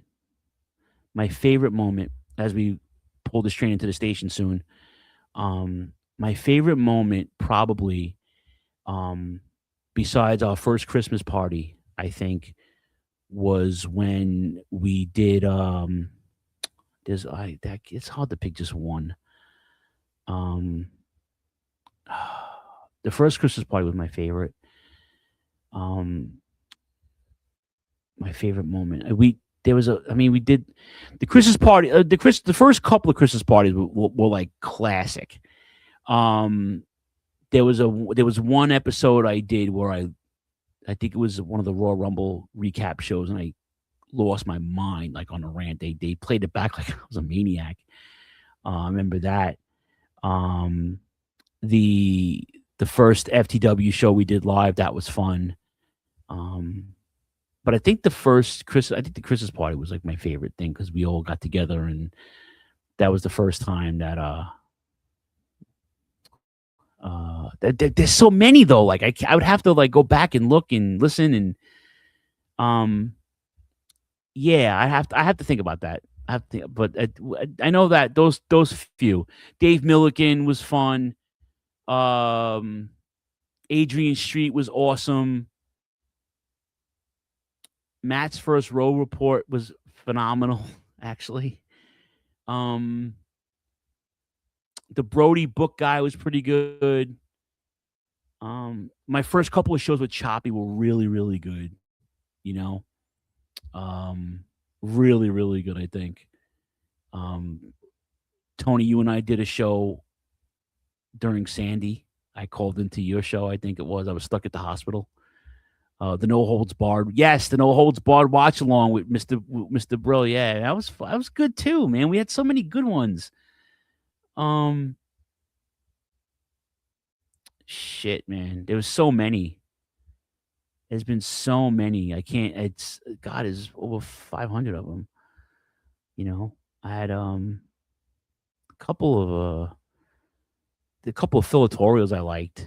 You know, there was I kind of went off on a couple of things that I got some negative feedback for from like people close to us. So like, what are you doing? Like I didn't care, you know.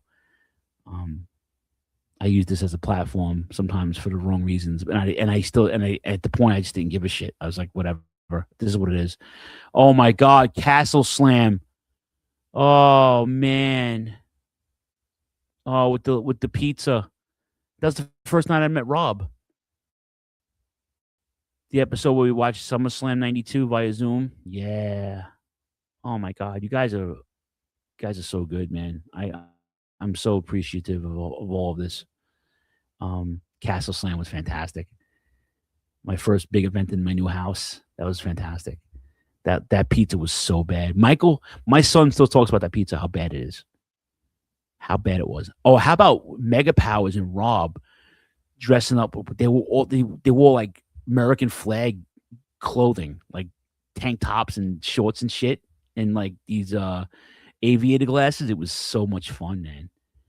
Castle Slam and the logistics of that. I had this giant dining room table, and it took me like 3.5 hours to configure how I was getting everything how I was getting stuff on the table to podcast and to make sure there was enough room where they can eat and see and then you guys could see it because the rant had on the feed as well. So I had the live feed going, then I had the YouTube feed going as well. So right, and then that's right. Mega Power's been on your show to promote it wearing his gear. He had the little fanny pack and all that. So shout out to Mega Powers, even though he doesn't speak to us anymore. But shout out to him for living the gimmick. He was constantly living the gimmick. He did him and Tony C were Black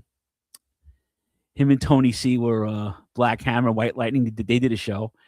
The Saturday morning cartoon show with the rant, that was good. When Choppy and I were fan casting the Hogan biopic, that never got to happen. I remember that. We also did the Fantasy Warfare shows were good. Like I said before, we booked Brody for WrestleMania 3. Jay and I did some fantasy booking as well. We did a bunch of them. Like the Fantasy Warfare, I want to bring that back. That was fun. We would just rebook shows and I have a lot of they're packed away now, but I have like spiral notebooks of like I would just write shit down in this one book and the story. Like I would have the story in there. You know. There's so many. You guys are fantastic for even remembering this stuff. I'm just beyond blessed. So I think that's it. But you should go back and watch the Great American Bash from '86. The fantasy booking Brody versus Hogan was SummerSlam, not WrestleMania. You're right. Thank you. See, there's so many. Like I have to go look it up, and I just time hasn't been on my side the last several years. I guess the tag team tournament, that was fun too. Took a lot of pictures. I did download a lot of pictures for that shit. The Bash of '86 though is on YouTube, but there's no commentary. So that might be something I should do soon. Maybe I should just get one of you guys to go on, or a few of you to come on with me. We should do commentating for the card.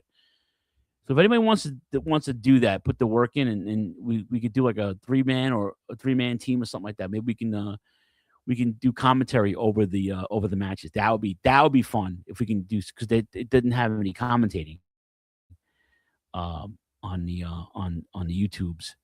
If you did, I think someone has it like bootlegged, and then WWE puts it out too. It's the same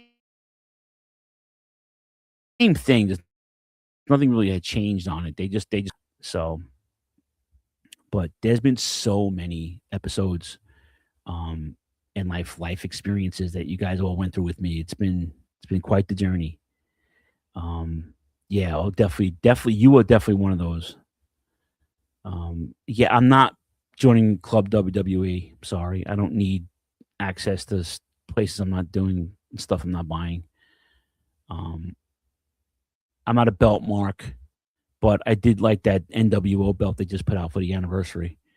Um, that's another thing I've been digging too on the YouTube gimmick. They have like these like the best of like the WCW has the vault, and they have like they would chronologically break down like the NWO, but like just clips. It was like the first one's like a 3 hour clip from like 96 to 98 or whatever it is, and it's just clips of like the nitros and the pay-per-views. I'm like, wow, and the thunders.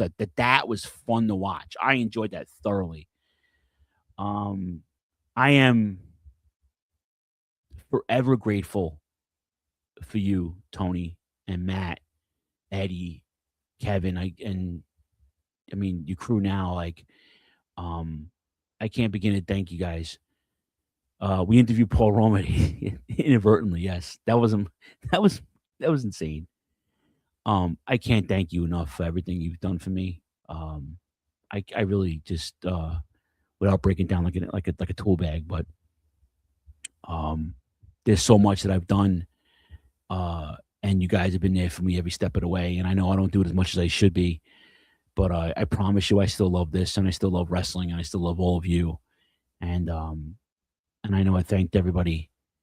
Uh, I'll just keep thanking you. I'll always thank you because you guys have been so good to me. And if you've gotten to know me in my personal life, then I'm pretty transparent. I really don't hide a lot of shit, but there's a lot of things you don't know, and I'm glad you don't know because I'm not well. But all jokes aside, I'm pretty transparent, and you guys know a lot of, enough of me to know that this is my passion, this is my life, and this is and like I said in the beginning of the show, wrestling has given me so much. Uh, I can't begin to thank. I would need like another couple of episodes for that, you know. But I'm gonna wrap this up because I have a long weekend ahead of me, and I have to be an adult, and I don't want to.